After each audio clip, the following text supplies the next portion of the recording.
Path നമുക്ക് മനസ്സിലാക്കി കഴിഞ്ഞു കഴിഞ്ഞാൽ അതുമായി അലൈൻ ചെയ്ത് എങ്ങനെ നമ്മുടെ പാത്ത് വ്യക്തമായിട്ട് എന്ത് ചെയ്യാൻ പറ്റും, ഡിഫൈൻ ചെയ്യാം എന്നുള്ളതിനെ പറ്റിയൊക്കെ എന്ത് ചെയ്യാൻ പറ്റും, നമുക്ക് ഡിസ്കസ് ചെയ്യാൻ പറ്റും എന്നുള്ളതാണ്. അപ്പൊ ഇന്ന് നമ്മുടെ വെബിനാറിൽ നമ്മുടെ കൂടെ ഉള്ളത് കാവ്യകൃഷ്ണയാണ്. കാവ്യകൃഷ്ണ ഓൾ ഇന്ത്യ റാങ്ക് 749ാമത്തെ റാങ്കാണ് ഈ 2025 സിവിൽ സർവീസ് എക്സാമിനേഷനിൽ കരസ്ഥമാക്കിയത്. കാവ്യകൃഷ്ണ 749ാമത്തെ റാങ്ക് എന്ന് പറയുമ്പം കാവ്യന്റെ രണ്ടാമത്തെ അറ്റംപ്റ്റിലാണ്. ആദ്യ അറ്റംപ്റ്റിൽ പ്രിലിംസ് ക്ലിയർ ചെയ്തില്ല. അവിടെ നിന്നുള്ള ഫെയിലിയറിൽ നിന്ന് എന്ത് ചെയ്യുന്നു, ഒരു തിരിച്ചുവരവിന്റെ ഭാഗമായിട്ടാണ് എന്ത് ചെയ്യുന്നത് 749ാമത്തെ റാങ്കിലേക്ക് എന്ത് ചെയ്യുന്നത് കാവ്യ എത്തിയിട്ടുള്ളത്. അപ്പം പലരും പൊതുവെ സിവിൽ സർവീസ് നിങ്ങൾക്കറിയാം, സിവിൽ സർവീസ് എക്സാമിനേഷന്റെ ഒരാളുടെ ആവറേജ് അറ്റംപ്റ്റ് എന്ന് പറയുന്നത്, ഒരാൾ ക്ലിയർ ചെയ്യുന്നത് മജോറിറ്റിയും തേർഡ് അറ്റംപ്റ്റിലാണ്. അപ്പം ആ ആവറേജിന്റെ താഴെ തന്നെ വിത്തിൻ സെക്കൻഡ് അറ്റംപ്റ്റിൽ തന്നെ എന്ത് ചെയ്യാൻ പറ്റി, കാവ്യക്ക് എക്സാമിനേഷൻ ക്ലിയർ ചെയ്യാൻ പറ്റി എന്ന് പറയുന്നത് വളരെ വലിയ കാര്യമാണ്. അപ്പൊ കാവ്യ എന്തൊക്കെ സ്ട്രാറ്റജീസ് ആയിരുന്നു എടുത്തിട്ടുള്ളത്, കാവ്യയുടെ എക്സാമിനേഷന്റെ പാറ്റേൺ എങ്ങനെയായിരുന്നു എന്ന കാര്യങ്ങളൊക്കെ നിങ്ങളോട് എന്ത് ചെയ്യുന്നുണ്ടാവും, കാവ്യകൃഷ്ണൻ നിങ്ങളോട് ഡിസ്കസ് ചെയ്യുന്നുണ്ടാവും. സോ റൈസപ്പിന്റെ ഭാഗത്തുനിന്ന് basically we are very happy and very വളരെ സന്തോഷമുണ്ട് കാവ്യനെ ഒരു വെബിനാറിലേക്ക് നമുക്ക് ഇൻവൈറ്റ് ചെയ്യാൻ പറ്റിയതും, അതുപോലെ തന്നെ നിങ്ങളിലേക്കൊക്കെ കാവ്യനെ പറ്റി സംസാരിക്കാനും, അതേപോലെ തന്നെ ഇവിടെ ഈ ഒരു വെബിനാറിന് കാവ്യ വന്നതിലൊക്കെ നമുക്ക് ഒരുപാട് സന്തോഷമുണ്ട്. അപ്പൊ ആ സന്തോഷം എല്ലാം അറിയിച്ചുകൊള്ളുന്നു. അപ്പൊ കാവ്യനെ ഞാൻ വെബിനാറിലേക്ക് ക്ഷണിക്കുകയാണ്. ഇനി അങ്ങോട്ട് നിങ്ങളോട് കാവ്യന്റെ ഒരു സ്ട്രാറ്റജി, അതേപോലെ തന്നെ പ്രിപ്പറേഷനിൽ എന്തൊക്കെയാണ് ചെയ്തിട്ടുള്ള എല്ലാ കാര്യങ്ങളും നിങ്ങളോട് സംസാരിക്കുന്നതായിരിക്കും. Okay, so let's welcome Kavya Krishna. Okay, thank U.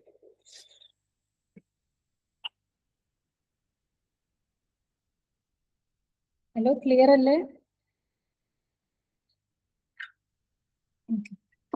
Sir പറഞ്ഞ പോലെ എൻ്റെ സെക്കൻഡ് അറ്റംപ്റ്റ് ആണ്. 2023 തൊട്ടാണ് ഞാൻ പഠിക്കാൻ തുടങ്ങിയത്. ഫസ്റ്റ് അറ്റംപ്റ്റിൽ എനിക്ക് പ്രിലിംസ് കിട്ടിയില്ല, ഒരു 6 മാർക്കിന് പോയി.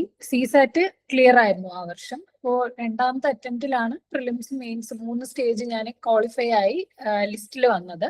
അപ്പോ എന്തുകൊണ്ട് എനിക്ക് ഫസ്റ്റ് അറ്റംപ്റ്റ് കിട്ടിയില്ല എന്ന് ഞാൻ ചിന്തിച്ചപ്പോ എനിക്ക് തോന്നുന്നു ഞാൻ PYQ അത്ര ഒരു ഡിമാൻഡ് കൊടുത്തില്ല എന്നാണ് എനിക്ക് മനസ്സിലായത്. ഞാൻ PYQ ഒക്കെ ചെയ്തിരുന്നു, ഒരു ലാസ്റ്റ് ഒരു 10 ഇയേഴ്സിന്റെ ക്വസ്റ്റ്യൻ പേപ്പർ ഒക്കെ നോക്കിയിരുന്നു. പക്ഷെ എന്താണ് PYQ ഡിമാൻഡ് ഞാൻ മനസ്സിലാക്കിയില്ല എന്ന് എനിക്ക് തോന്നുന്നു. കാരണം ഇപ്പോൾ നമ്മള് ഒരു PYQ എടുക്കും, അതില് ആ ക്വസ്റ്റ്യൻസ് കാണാതെ പഠിക്കുക, അല്ലെങ്കിൽ അതിനെ കുറച്ച് ഇൻഡെപ്തി പഠിക്കുക എന്നതിലുപരി വേറൊരു കാര്യം കൂടെ, വേറൊരു എക്സാമിന് ഇല്ലാത്തൊരു ഒരു കാര്യം UPSCന്റെ ക്വസ്റ്റ്യൻ പേപ്പറിലുണ്ട്. അതിന്റെ ഒരു പാറ്റേൺ, നമ്മളൊരു പാറ്റേൺ അനലൈസ് ചെയ്യുന്നത് വളരെ ഇമ്പോർട്ടന്റ് ആണ് UPSCക്ക്. അത് ആ ഒരു ഡിമാൻഡ് ഞാൻ മനസ്സിലാക്കിയില്ല എന്നാണ് എനിക്ക് തോന്നുന്നത്. അത് ഞാൻ സെക്കൻഡ് അറ്റംപ്റ്റിൽ കറക്റ്റ് ആക്കിയപ്പോഴത്തേക്കും എനിക്ക് ക്വാളിഫൈ ചെയ്യാൻ പറ്റി. അത് കുറച്ചും കൂടെ ഞാൻ ക്ലിയർ ആക്കി പറയുവാണെങ്കിൽ, ഇപ്പൊ നമ്മുടെ ഒരു ക്വസ്റ്റ്യൻ പേപ്പർ എടുക്കുവാണെങ്കിൽ തന്നെ ഒരു 20 ക്വസ്റ്റ്യൻസ് ഒക്കെ ആയിരിക്കും നമുക്ക് അറിയാൻ പറ്റുന്നത്, നമുക്ക് ക്ലിയർ ആയിട്ട് അറിയാൻ പറ്റുന്നത്. ബാക്കി ഒരു 80 ക്വസ്റ്റ്യൻസും നമ്മുടെ ഒരു ലോജിക്കും, പിന്നെ നമ്മൾ എപ്പോഴെങ്കിലും ഒക്കെ ഈവൻ നമ്മൾ കുഞ്ഞിലേക്ക് സ്കൂളിൽ പഠിച്ച കാര്യങ്ങൾ വരെ നമുക്ക് യൂസ് ചെയ്യേണ്ട അവസ്ഥ വരാറുണ്ട്. അപ്പൊ അങ്ങനെ ഒരു ലോജിക്കലായിട്ട് യൂസ് ചെയ്യാൻ നമുക്ക് പറ്റണം. ആ ഒരു കാര്യം നമുക്ക് PYQന്റെ ഒരു ട്രെൻഡും അതിൽ വരുന്ന കുറച്ച് കാര്യങ്ങൾ, ലൈക്ക് ഇപ്പൊ നിങ്ങൾക്ക് കുറച്ച് പേർക്കൊക്കെ അറിയായിരിക്കും, അല്ലെങ്കിലും കുഴപ്പമില്ല. എന്ന് വെച്ചാൽ നെഗറ്റീവ് സ്റ്റേറ്റ്മെന്റ് എന്ന് പറയും, ഒള്ളി, അങ്ങനെയൊക്കെ കുറച്ച് വരും. എന്ന് വെച്ചാൽ നമുക്ക് അത് നെഗറ്റീവ് ആണ്, അല്ലെങ്കിൽ അത് അങ്ങനെ ആവാൻ സാധ്യത ഇല്ലാതെ തോന്നുന്ന ചില കാര്യങ്ങൾ വരും. അങ്ങനെയൊക്കെ ഉള്ള കാര്യങ്ങൾ മനസ്സിലാവണമെങ്കിൽ നമ്മൾ നല്ലോണം ക്വസ്റ്റ്യൻ പേപ്പർ മനസ്സിലാക്കണം. അപ്പൊ ആ ഒരു കാര്യം നിങ്ങൾ ഡീൽ ചെയ്യുവാണെങ്കിൽ നിങ്ങൾക്ക് നന്നായിട്ട് പെർഫോം ചെയ്യാൻ പറ്റും. അതുപോലെ വേറൊരു കാര്യം എനിക്ക് പറയാനുള്ളത്, നിങ്ങൾ ഒരിക്കലും ഇനി എന്തായാലും കുറച്ച് പേര് എനിക്ക് തോന്നുന്നു ഈ വർഷം കൊടുക്കാനിരിക്കുന്നുണ്ട്, അല്ലെങ്കിൽ ഇപ്പൊ 2027 ആണെങ്കിലും നിങ്ങൾ ഒരിക്കലും നിങ്ങളുടെ മോക്കിലെ പെർഫോമൻസ് വെച്ചിട്ട് നിങ്ങളെ അനലൈസ് ചെയ്യാൻ പോരുത്. കാരണം ഇപ്പൊ ഇപ്പൊ എൻ്റെ ഒരു കാര്യത്തിൽ പറയുവാണെങ്കിൽ, എന്റെ ഫസ്റ്റ് അറ്റംപ്റ്റിൽ എനിക്ക് മോക്കിന് നല്ല മാർക്ക് ഉണ്ടായിരുന്നു, പക്ഷെ വലിയൊരു മാർജിനിലാണ് എനിക്ക് കട്ട് ഓഫ് പോയത്. അപ്പം എന്താണ് ഡിമാൻഡ് ഞാൻ മനസ്സിലാക്കിയില്ല. പക്ഷെ മോക്കിന് അത്ര പെർഫോം ചെയ്യാത്തവര് നല്ല ഹൈ മാർക്കില് പ്രിലിംസ് ക്വാളിഫൈ ചെയ്തിട്ടുണ്ട്. അപ്പൊ അവര് ആ ഒരു കാര്യം മനസ്സിലാക്കി, എന്താണ് ക്വസ്റ്റ്യന് വേണ്ടത്, അല്ലെങ്കിൽ ആ ഒരു ക്വസ്റ്റ്യന്റെ പാറ്റേണും PYQ നന്നായിട്ട് മനസ്സിലായവര് ക്ലിയർ ആയിട്ടുണ്ട്. അപ്പൊ ആ ഒരു തെറ്റ് നിങ്ങളും വരുത്തരുത്. പിന്നെ എനിക്ക് മറ്റൊരു കാര്യം പറയാനുള്ളത്, ആദ്യം തന്നെ നമ്മൾ മനസ്സിലാക്കേണ്ടത്, നമ്മൾ ഒത്തിരി വീഡിയോസ് കാണും, ഇപ്പം വെബിനാർസ് കാണും, പക്ഷെ ഒരിക്കലും ഒരു ആളുടെ സ്ട്രാറ്റജി നമുക്ക് കംപ്ലീറ്റ് ആയിട്ട് അങ്ങനെ നമുക്ക് യൂസ് ചെയ്യാൻ പറ്റത്തില്ല. കാരണം ഓരോരുത്തരുടെ സ്റ്റാർട്ടിങ് സ്റ്റേജ് വേറെ ആയിരിക്കും, അതുപോലെ തന്നെ ഓരോരുത്തർക്ക് കിട്ടുന്ന ടൈമിന്റെ അവൈലബിലിറ്റി വേറെ ആയിരിക്കും. പക്ഷെ നമുക്ക് കുറച്ച് എന്താ പറയാ, യൂണിവേഴ്സൽ ആയിട്ടുള്ള കുറച്ച് കാര്യങ്ങളുണ്ട്, അല്ലെങ്കിൽ കുറച്ച് തെറ്റുകൾ നിങ്ങൾ ചെയ്യാതിരിക്കുക. അതിൽ ചിലതാണ് പ്രിലിംസിനാണെങ്കിലും മെയിൻസിനാണെങ്കിലും PYQ നന്നായിട്ട് മനസ്സിലാക്കുക എന്നുള്ളത്. പിന്നെ വേറൊരു കാര്യം, പ്രിലിംസ് മാത്രം നിങ്ങൾ ഫോക്കസ് ചെയ്തിരിക്കരുത്. കാരണം പ്രിലിംസ് നിങ്ങളൊരു 10-20 മാർക്കിന് കട്ട് ഓഫിന് മുകളിൽ ക്ലിയർ ചെയ്തിട്ടും കാര്യമില്ല. കാരണം മെയിൻസിന് നമുക്ക് ഒരു ഹോൾഡ് ഉണ്ടെങ്കിൽ മാത്രമേ നമുക്ക് അറ്റ്ലീസ്റ്റ് ഒരു ഇന്റർവ്യൂ കോളെങ്കിലും കിട്ടുള്ളൂ. അപ്പോൾ പാരലലി മെയിൻസും കൂടെ നോക്കാന്ന് ആണ് അടുത്തൊരു വരാൻ ചാൻസ് ഉള്ളൊരു തെറ്റ്. നമ്മൾ കൂടുതലും പ്രിലിംസിലേക്ക് ബയസ്ഡ് ആയി പോകാനുള്ള സാധ്യതയുണ്ട്. അപ്പോ മെയിൻസും ഒരു സൈഡിൽ കൂടെ നോക്കുക. ഇപ്പം എന്തായാലും ഇപ്പം ഫസ്റ്റ് അറ്റംപ്റ്റിലൊക്കെ ക്ലിയർ ചെയ്യുന്ന ആൾക്കാർക്കാണെങ്കിൽ, പ്രത്യേകിച്ചും വലിയ അണ്ടർസ്റ്റാൻഡിങ് ഇല്ലാതെ പെട്ടെന്ന് സ്റ്റാർട്ട് ചെയ്തവർക്കാണെങ്കിൽ അത് ബാലൻസ് ചെയ്യാൻ കുറച്ച് ബുദ്ധിമുട്ടുണ്ടായിരിക്കും. അപ്പൊ അങ്ങനെയുള്ളവർക്ക് അറ്റ്ലീസ്റ്റ് കുറച്ച് കണ്ടന്റ് എങ്കിലും നമ്മൾ കളക്ട് ചെയ്ത് വെക്കുക. ഒരു ബേസിക് ആയിട്ടുള്ള ഒരു ആൻസർ റൈറ്റിംഗ്, കുറച്ച് ആഴ്ചയിൽ ഒരു 2-3 ആൻസർ അത്രയൊക്കെ നമുക്ക് ചെയ്ത് ജസ്റ്റ് ഒരു പരിചയമെങ്കിലും ആക്കി വെക്കുക. അതിന്റെ കൂടെ തന്നെ ഓപ്ഷണലും കൂടെ കൊണ്ടുപോവുക. ഓപ്ഷണലും ഇപ്പൊ ഫസ്റ്റ് അറ്റംപ്റ്റിൽ ക്ലിയർ ചെയ്യാൻ അങ്ങനത്തെ ഒരു കാര്യമാണെങ്കിൽ ഇതേപോലെ അറ്റ്ലീസ്റ്റ് കുറച്ച് എന്താ പറയാ കണ്ടന്റ് സെറ്റ് ആക്കി വെക്കാം. നമ്മൾ ആ ഒരു 2.5-3 മാസത്തിന്റെ ഇടയിൽ നമ്മൾ ഈ കണ്ടന്റിന് വേണ്ടി ഓടാതിരിക്കുക. ജസ്റ്റ് നമ്മുടെ കയ്യിൽ എല്ലാ നോട്ടും കണ്ടന്റ് ഉണ്ടെങ്കിൽ അപ്പോൾ ഒന്ന് പഠിക്കുക, അല്ലെങ്കിൽ ഒന്ന് റിവൈസ് ചെയ്യുക. ആ ഒരു മെത്തേഡ് ചെയ്താൽ മതി. എല്ലാം കൂടെ ബർഡൻ ആക്കാതെ ഇങ്ങനെ കുറച്ച് സ്മാർട്ടായ രീതിയിൽ കണ്ടന്റ് സെറ്റ് ആക്കി വെച്ചാൽ പ്രിലിംസ് കഴിഞ്ഞിട്ട് നമുക്ക് 3 മാസത്തിൽ നമുക്ക് പഠിച്ചെടുക്കാൻ പറ്റുന്നതേ ഉള്ളൂ. പിന്നെ അതിൽ കുറച്ച് വ്യത്യാസം വരുന്ന ഒരു ആൻസർ റൈറ്റിംഗ് വരുന്നത് എത്തിക്സ് പേപ്പർ ആണ്, GS4 എന്ന് പറയും. അതിൽ കുറച്ച് വ്യത്യാസമാണ്, ബാക്കിയുള്ള GS 1, 2, 3-നെക്കാളും കുറച്ച് വ്യത്യാസമാണ്. പക്ഷെ അത് നന്നായിട്ട് പെർഫോം ചെയ്യാൻ എല്ലാവർക്കും പറ്റുന്നതുമാണ്. കുറച്ച് കാര്യങ്ങളൊന്ന് ശ്രദ്ധിച്ചാൽ മതി. അതിൽ നമുക്ക് നല്ല ഹൈ സ്കോർ വാങ്ങിക്കും, ഒരു 120+ ഒക്കെ വാങ്ങിക്കാനും പറ്റും. അപ്പൊ അതാണ്. പിന്നെ ഇന്റർവ്യൂവിന്റെ കാര്യം പറയുവാണെങ്കിൽ, ഇന്റർവ്യൂവിനും നമ്മൾ ബേസിക് ആയിട്ട് വരുത്താൻ പാടില്ലാത്ത തെറ്റാണ് നമ്മൾ സംസാരിക്കുക എന്നത്. നല്ല എന്താ ഇംഗ്ലീഷിൽ ഹോൾഡ് ഉണ്ട്, അല്ലെങ്കിൽ നല്ലോണം പബ്ലിക് സ്പീക്കിംഗ് ഒക്കെ ചെയ്യുന്ന ആൾക്കാരാണെങ്കിൽ പോലും നമ്മൾ മൾട്ടിപ്പിൾ 1-on-1 എടുക്കുക, മോക്ക് അറ്റൻഡ് ചെയ്യുക, അങ്ങനെ നല്ലോണം നമ്മൾ തന്നെ ഒന്ന് പോളിഷ് ചെയ്താൽ നമുക്ക് നന്നായിട്ട് പ്രസന്റ് ചെയ്യാൻ പറ്റും. അപ്പോൾ അതിനൊന്നും പോവാതെ ഒരു ഒറ്റയ്ക്ക് പ്രിപ്പയർ ചെയ്യുക എന്നതാണ് അവിടെ വരാൻ പോകുന്ന തെറ്റ്. അപ്പൊ ഇങ്ങനെയുള്ള കുറച്ച് കാര്യങ്ങൾ മാറ്റി നിർത്തിയാൽ നമുക്ക് ഫസ്റ്റ് അറ്റംപ്റ്റിൽ തന്നെ പറ്റും. നമ്മൾ കറക്റ്റ് പ്രോപ്പർ ഗൈഡൻസിലാണ് പോയിക്കൊണ്ടിരിക്കുന്നത്, അങ്ങനത്തെ ഒരു കാര്യം. പിന്നെ നമുക്ക് ഒത്തിരി നമ്മുടെ പാത്തിന് എന്തെങ്കിലും ബുദ്ധിമുട്ടുണ്ടെങ്കിൽ അതൊക്കെ നമുക്ക് റെഡിയാക്കി തരാൻ ആൾക്കാരുണ്ട്. ഇവിടെയാണെങ്കിൽ ബാസ് സാറുണ്ട്. അപ്പൊ നിങ്ങൾക്ക് എന്തെങ്കിലും ഒരു ഡൗട്ടോ കാര്യങ്ങളോ ഉണ്ടെങ്കിൽ കമ്മ്യൂണിക്കേറ്റ് ചെയ്യാം, മെന്റേഴ്സിനോടൊക്കെ കമ്മ്യൂണിക്കേറ്റ് ചെയ്യുക, ഇങ്ങനെ ചെയ്താൽ കറക്റ്റ് ആകും അങ്ങനെ. ഇപ്പൊ നമ്മളും പല ട്രയൽ ആൻഡ് എറർ മെത്തേഡ് വഴി തന്നെയാണ്, അത് ഞാൻ ആദ്യമേ പറഞ്ഞത്. ഒരിക്കലും ഒരു ടോപ്പറിന്റെ അല്ലെങ്കിൽ ഒരാളുടെ എസ്റ്റാബ്ലിഷ്ഡ് ആയിട്ടുള്ള ഒരു രീതി നമുക്ക് പറ്റത്തില്ല. ഇപ്പോ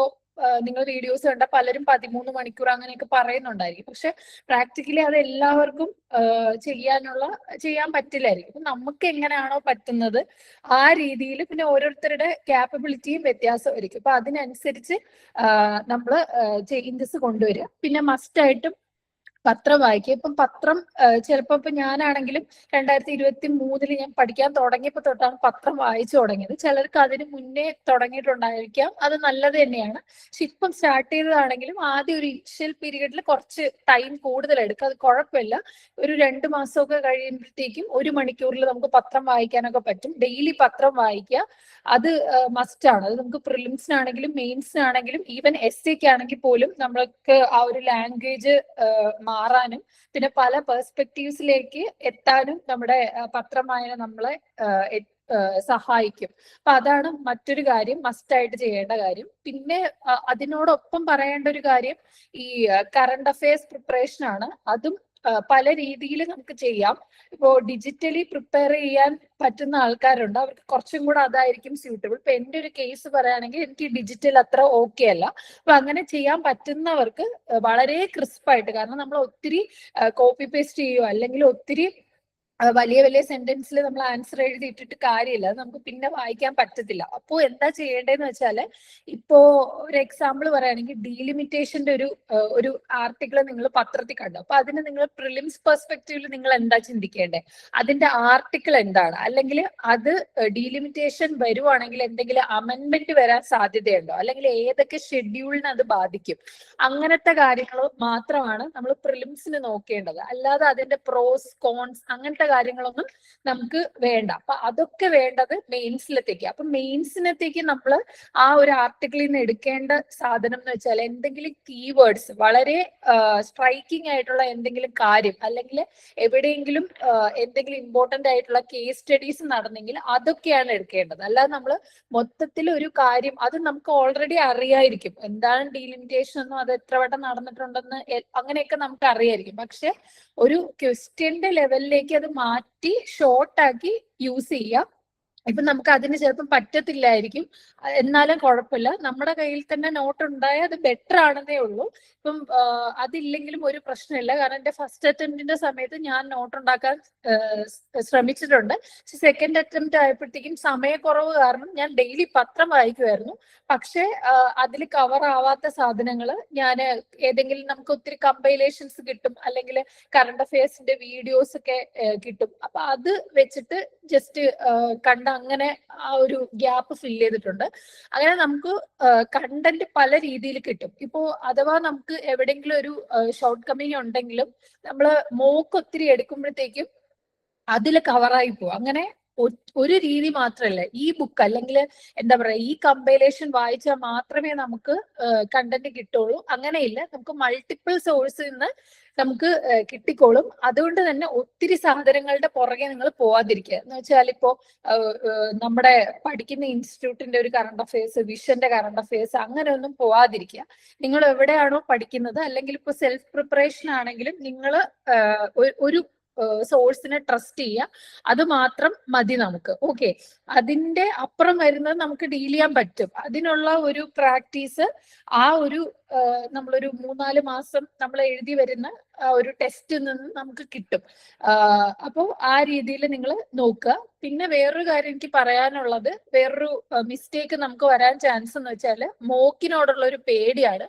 കാരണം പ്രത്യേകിച്ചും ഫസ്റ്റ് അറ്റംപ്റ്റേഴ്സിന് അറ്റംപ്റ്റ് മാറ്റി വെക്കാനും അതുപോലെ തന്നെ പഠിച്ചിട്ടേ മോക്കിന് പോവുള്ളൂ ആ ഒരു ആറ്റിറ്റ്യൂഡ് വരാനും സാധ്യതയുണ്ട്. അത് മാറ്റി വെക്കുക. കാരണം ഞാൻ ആദ്യം പറഞ്ഞതുപോലെ നമുക്കൊരു 20 ക്വസ്റ്റ്യൻ മാത്രമേ നമുക്ക് പഠിച്ചാലേ കിട്ടുള്ളൂ. ബാക്കി 80-നുള്ള സാധനം നമുക്ക് കിട്ടണമെങ്കിൽ നമ്മൾ ടെസ്റ്റ് എടുത്താലേ പറ്റുള്ളൂ. ടെസ്റ്റ് നിന്ന് ചിലപ്പം ഒരു ഇൻസ്റ്റിറ്റ്യൂട്ടിന്റെ ടെസ്റ്റിൽ നിന്നും ചിലപ്പോൾ നമുക്ക് അതുപോലത്തെ ക്വസ്റ്റ്യൻസ് വരണം എന്നില്ല.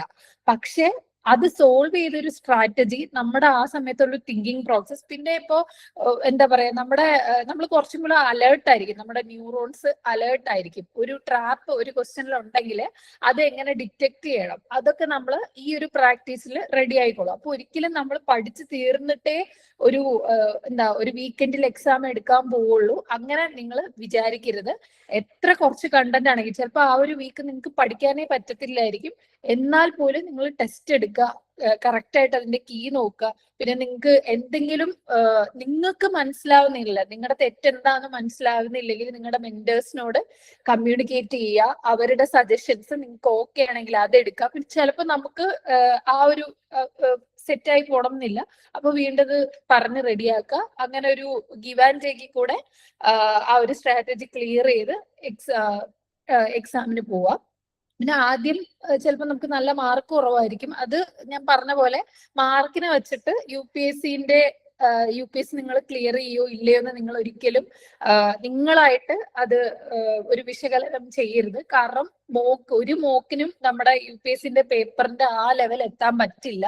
കാരണം കൂടുതലും ഇൻസ്റ്റിറ്റ്യൂട്ടുകാർ കുറച്ചും കൂടെ ടഫ് ആക്കാനാണ് നോക്കുന്നത്. യു പി എസ് സിയുടെ പേപ്പർ നമ്മൾ നോക്കുമ്പോൾ ചിലപ്പോൾ അതിന്റെ അത്ര ടഫ് ആയിരിക്കത്തില്ല.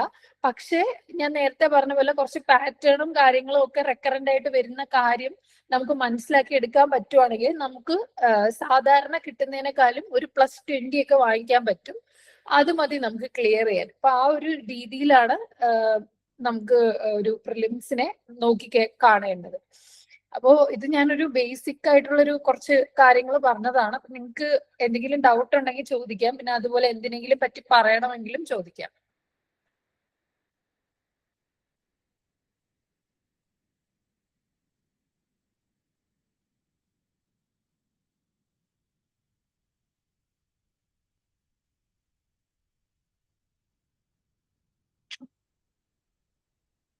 നിങ്ങൾക്ക് ഇപ്പൊ എന്തെങ്കിലും സംശയം ഉണ്ടെന്നുണ്ടെങ്കിൽ നിങ്ങൾക്ക് അൺമ്യൂട്ട് ചെയ്ത് ചോദിക്കാം.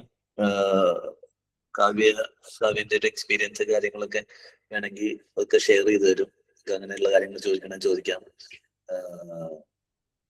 എന്തെങ്കിലും അൺമ്യൂട്ട് ചെയ്താൽ ചാറ്റിൽ എന്ത് ചെയ്താൽ മതി, മെസ്സേജ് അയച്ചിട്ട് ചോദിക്കാം കേട്ടോ.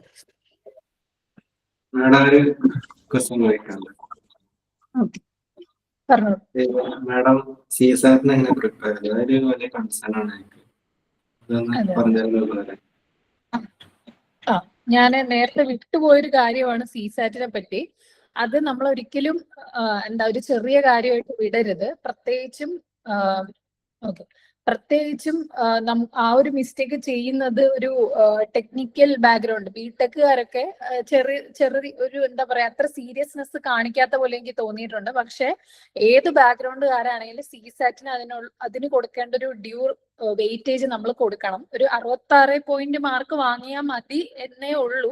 പക്ഷെ അത് ചില സമയത്ത് ഒരു ബാലികേറ മല പോലെ നമുക്ക് തോന്നും. പക്ഷെ പഠിച്ചാല് നമുക്ക് കിട്ടാവുന്നതേ ഉള്ളൂ. അത് നിങ്ങൾക്ക് പേടിക്കേ വേണ്ട. CSAT കുറച്ച് ബേസിക് കാര്യങ്ങൾ മനസ്സിലാക്കി വെച്ചാൽ നമുക്ക് കിട്ടാവുന്നതേ, ആ മാർക്കിന്റെ എബോ നമുക്ക് വാങ്ങിക്കാൻ പറ്റുന്നതേ ഉള്ളൂ.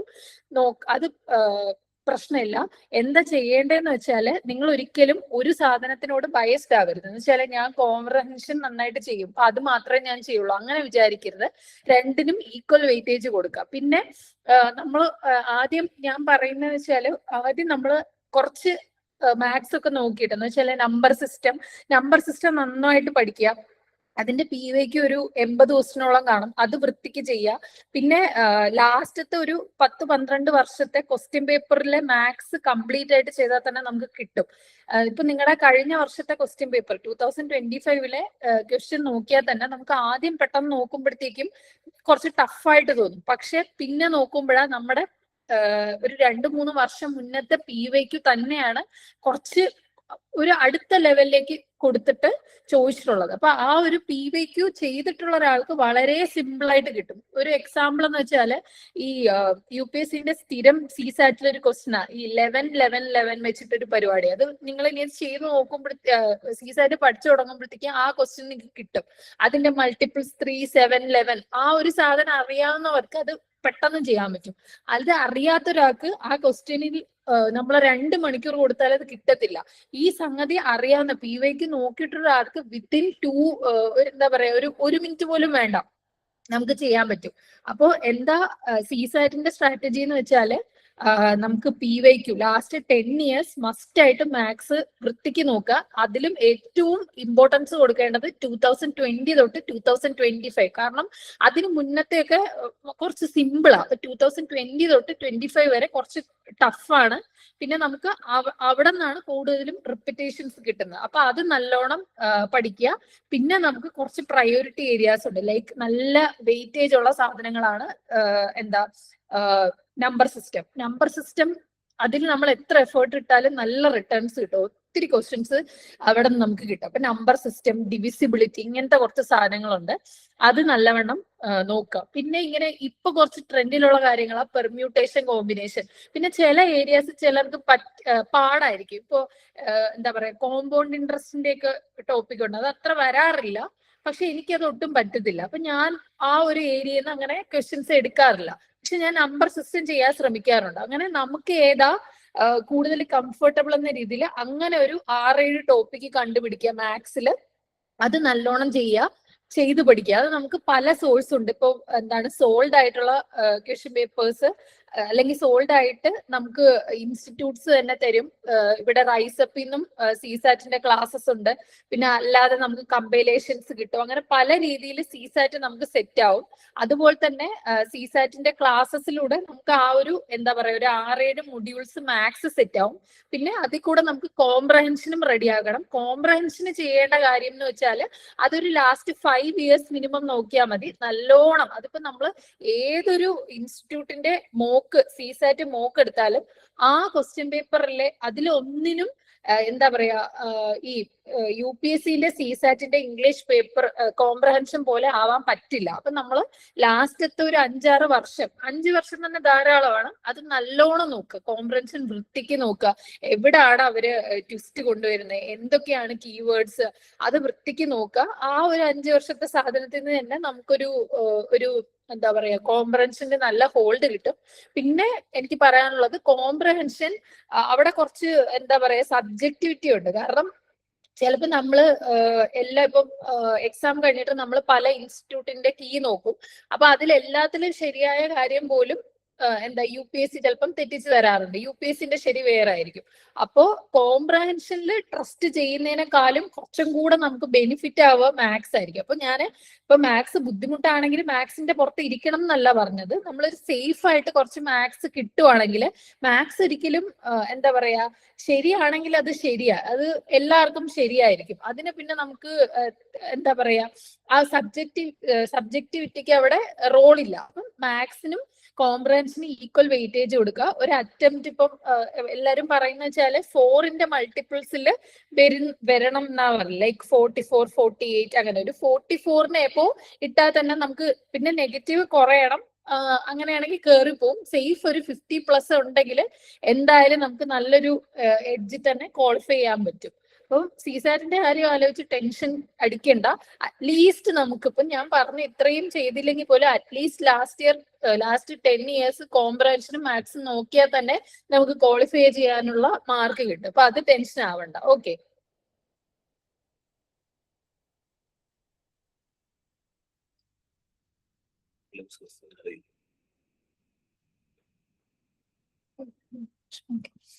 പ്രിലിംസ് ക്വസ്റ്റ്യൻ അറിയില്ലെങ്കിൽ സ്കിപ്പ് ചെയ്യാൻ പറ്റുമോ? നമുക്ക് അത് വെച്ചാല് നമ്മളൊരു ക്വസ്റ്റ്യന്റെ പാടനുസരിച്ചിട്ട്, ഒരു ടഫ്നെസ് അനുസരിച്ചിട്ട് വേണം നമ്മൾ എത്ര ക്വസ്റ്റ്യൻ വിടും, എത്ര ക്വസ്റ്റ്യൻ അറ്റൻഡ് ചെയ്യും എന്ന് നോക്കാൻ വേണ്ടി. ഇപ്പൊ ഒരു എക്സാമ്പിൾ പറയുകയാണെങ്കിൽ 2023 ക്വസ്റ്റ്യൻ പേപ്പർ നല്ല പാടായിരുന്നു. അപ്പൊ നമ്മൾ അതില് അന്നത്തെ കട്ട് ഓഫ് 75 വന്നിട്ടുള്ളൂ. അപ്പൊ ആ ഒരു പേപ്പറിൽ ഞാൻ ഇപ്പൊ ഒരു 97 ഇട്ടിട്ട് നെഗറ്റീവ് അടിക്കുന്നതിനേക്കാളും ഒരു 80-85 സേഫ് ആയിട്ട് കൊണ്ട് നിർത്തിയാല് എനിക്ക് അത്യാവശ്യം നല്ലൊരു മാർക്ക് കിട്ടും. അത് അതിനാ ഞാൻ പറഞ്ഞത്, നമ്മൾ മോക്ക് എടുക്കുമ്പോഴത്തേക്കും നമുക്ക് ആദ്യത്തെ റൗണ്ട് നമ്മളൊരു 3 റൗണ്ടിലൊക്കെയാണ് നമ്മൾ പ്രിലിംസ് ക്വസ്റ്റ്യൻസ് ചെയ്യുന്നത്. അപ്പൊ നമ്മുടെ ആദ്യത്തെ റൗണ്ടിൽ നമ്മൾ എത്ര എണ്ണം ശരിയാക്കും, അല്ലെങ്കിൽ എത്ര എണ്ണം നമ്മൾ കോൺഫിഡൻസോടെ കുത്തും എന്നതിന് അനുസരിച്ചിരിക്കും ആ ടഫ്നെസ്. ഇപ്പൊ എന്റെ ഒരു ഇതിലാണെങ്കിൽ ഞാനൊരു ഫസ്റ്റും സെക്കൻഡ് റൗണ്ട്, അത് ഓരോരുത്തർക്കും ഓരോന്നാണ്. ഇപ്പൊ എന്റെ ഇതില് ഞാനൊരു 3 റൗണ്ട് എടുക്കും. പക്ഷെ എന്റെ ഫസ്റ്റും സെക്കൻഡും റൗണ്ട് ഏകദേശം ഒരുമിച്ച് 1 മണിക്കൂറിൽ തീർക്കും. അങ്ങനെയാണ്. അപ്പം ഇപ്പൊ ഒരു ഈസി പേപ്പർ ആണെങ്കിൽ എന്റെ ഫസ്റ്റ് അവറിൽ ഞാൻ ഏകദേശം ഒരു 30+ ഇടും. ടഫ്നെസ് ഉണ്ടെങ്കിൽ അതിലും താഴെ ആയിരിക്കും. അപ്പൊ എനിക്ക് മനസ്സിലാവും ഞാൻ എത്ര അറ്റംപ്റ്റ് കൊടുക്കണം. അത് നമുക്ക് മോക്ക് ചെയ്താലേ മനസ്സിലാവുള്ളൂ. അപ്പൊ അതിനനുസരിച്ച് എത്ര എണ്ണം സ്കിപ്പ് ചെയ്യണം അങ്ങനെ നോക്കാം. പിന്നെ മാക്സിമം ഇപ്പം മോക്ക് ചെയ്യുമ്പോഴത്തേക്കും നമുക്ക് മനസ്സിലാവും ആക്യുറസി എത്രയുണ്ട്. ഇപ്പൊ എന്റെ ഒരു കാര്യം പറയുവാണെങ്കിൽ എനിക്ക് ആക്യുറസി കുറവാണ്. എനിക്ക് 35+ ഒക്കെ നെഗറ്റീവ് പോകും. എന്നാൽ ചിലർക്ക് 20 തന്നെ ആക്യുറസി നെഗറ്റീവ് നിർത്താൻ പറ്റും. അപ്പൊ അത് നമ്മൾ മോക്ക് ചെയ്തിട്ട് നമ്മുടെ ഒരു ലെവല് മനസ്സിലാക്കുക. അതിനനുസരിച്ചിട്ട് നമ്മൾ എന്താണ് ഈ ബബിൾ ചെയ്യുന്നത് നോക്കുക. പിന്നെ ഒരു ഈസി ടു മോഡറേറ്റ് ആണെങ്കിൽ 90+ കൊടുക്കുന്നത് തന്നെയാണ് നല്ലത്. കാരണം എല്ലാവർക്കും നല്ല മാർക്ക് കിട്ടും. അപ്പം കട്ട് ഓഫ് നന്നായിട്ട് ഹൈ ആവാനും സാധ്യതയുണ്ട്. അപ്പൊ നമ്മൾ അവിടെ കയറണമെങ്കിൽ നമ്മളും അറ്റംപ്റ്റ് സ്വാഭാവികമായിട്ട് കൊടുക്കണം. അപ്പോ അത് മോക്ക് ചെയ്യുമ്പോഴത്തേക്കും നിങ്ങൾക്ക് അത് മനസ്സിലാവും. നമ്മുടെ ഓരോരുത്തർക്കും അത് ഡിഫറെന്റ് ആയിരിക്കും. ഓക്കെ, പിന്നെ ഓപ്ഷണലിനെ പറ്റി ചോദിച്ചിട്ടുണ്ട്. ഓപ്ഷണൽ എന്റെ ആന്ത്രപ്പോളജി ആണ്. ഞാന് ഓപ്ഷണൽ ഞാൻ പഠിക്കാൻ തുടങ്ങിയത് 2023 തൊട്ട് ഞാൻ ഓപ്ഷണല് പഠിക്കുന്നുണ്ടായിരുന്നു. ഒരു ക്ലാസ് എടുത്തിട്ട് ജോയിൻ ചെയ്തിട്ടാണ് പോയത്. അപ്പൊ ഫസ്റ്റ് അറ്റംപ്റ്റിൽ എനിക്ക് അതാ ഞാൻ പറഞ്ഞത്, ഓപ്ഷണലിന് അത്ര ഫോക്കസ് ചെയ്യാൻ പറ്റിയില്ല. ഫസ്റ്റ് പേപ്പറിൽ കുറച്ച് കാര്യങ്ങൾ ഞാനും ആ സമയത്ത് പ്രിലിംസിനാണ് കൂടുതൽ ഇമ്പോർട്ടൻസ് കൊടുത്തത്.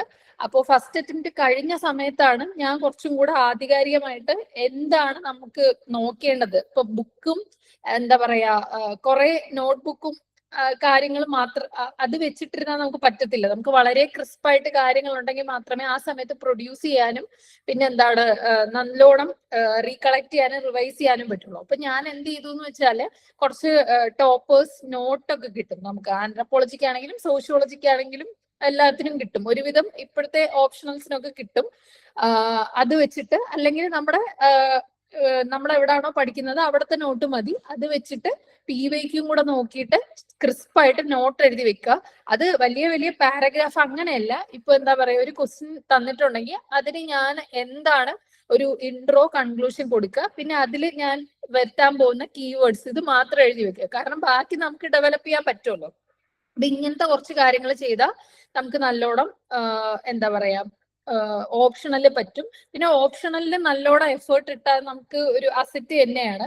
കാരണം ഓപ്ഷണലിൽ ഇപ്പം രണ്ടും GSനും എന്താ നിങ്ങളുടെ മാർക്കിനെ എഫക്ട് ചെയ്യാനുള്ള ഒരു ഇതുണ്ട്, അതുപോലെ തന്നെ ഓപ്ഷണൽ. പക്ഷെ ഓപ്ഷണൽ നല്ല ഹൈ മാർക്ക് വാങ്ങിക്കുവാണെങ്കിൽ നമുക്ക് ഒരു ഇന്റർവ്യൂ കോൾ അറ്റ്ലീസ്റ്റ് കിട്ടാനുള്ള ചാൻസസ് വളരെ ഹൈ ആണ്. അപ്പോൾ എപ്പോഴും നിങ്ങൾ എയിം ചെയ്യുന്നത് ഒരു 270ക്ക് എബോ ആയിരിക്കണം. അതിൽ താഴെ കിട്ടുന്നത് ഒരു നല്ല മാർക്ക് ആയിരിക്കത്തില്ല. ഇപ്പൊ 280 270 എപ്പോഴും 280 എങ്കിലും അറ്റ്ലീസ്റ്റ് കിട്ടുക എന്നൊരു എയിമിൽ നിങ്ങൾ നോക്കുക.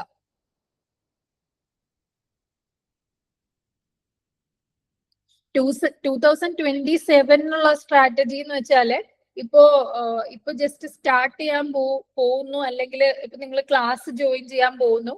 അങ്ങനെ ഇപ്പോ ഞാൻ ആദ്യം ഒരു ക്ലാസ് എടുത്ത് പഠിക്കുന്ന ഒരു കുട്ടീന്റെ ഒരു പെർസ്പെക്റ്റീവ് പറയുവാണെങ്കിൽ നമുക്ക് ഒരു ദിവസം ഒരു 4 മണിക്കൂർ അറ്റ്ലീസ്റ്റ് ക്ലാസ് ഉണ്ടായിരിക്കും. അപ്പൊ ആ ക്ലാസ് കാണുക, ആ മെറ്റീരിയൽ എന്താണോ നമുക്ക് പഠിപ്പിക്കുന്ന കാര്യങ്ങൾ അത് റിവൈസ് ചെയ്യുക. അതിനെന്തെങ്കിലും ഒരു സ്റ്റാൻഡേർഡ് ബുക്ക് കാണും. ലൈക്ക് ഇപ്പൊ മോഡേൺ ഇന്ത്യക്ക് നമുക്ക് ക്ലാസ് നോട്ട് കാണും, നമ്മുടെ ക്ലാസ്സിൽ എന്തെങ്കിലും ഹാൻഡ് ഔട്ട് കാണാം, അത് നമ്മൾ വായിക്കും. പിന്നെ ജസ്റ്റ് ഒരു എക്സ്ട്രാ റെഫറൻസ് എന്ന രീതിയിൽ നമുക്ക് അതിന് പാരലൽ ആയിട്ട് ചിലപ്പോൾ ഒരു NCERTയോ അല്ലെങ്കിൽ ഒരു സ്റ്റാൻഡേർഡ് ബുക്കോ കാണും. അത് അന്ന് തന്നെ വായിക്കുക, പത്രം വായിക്കുക.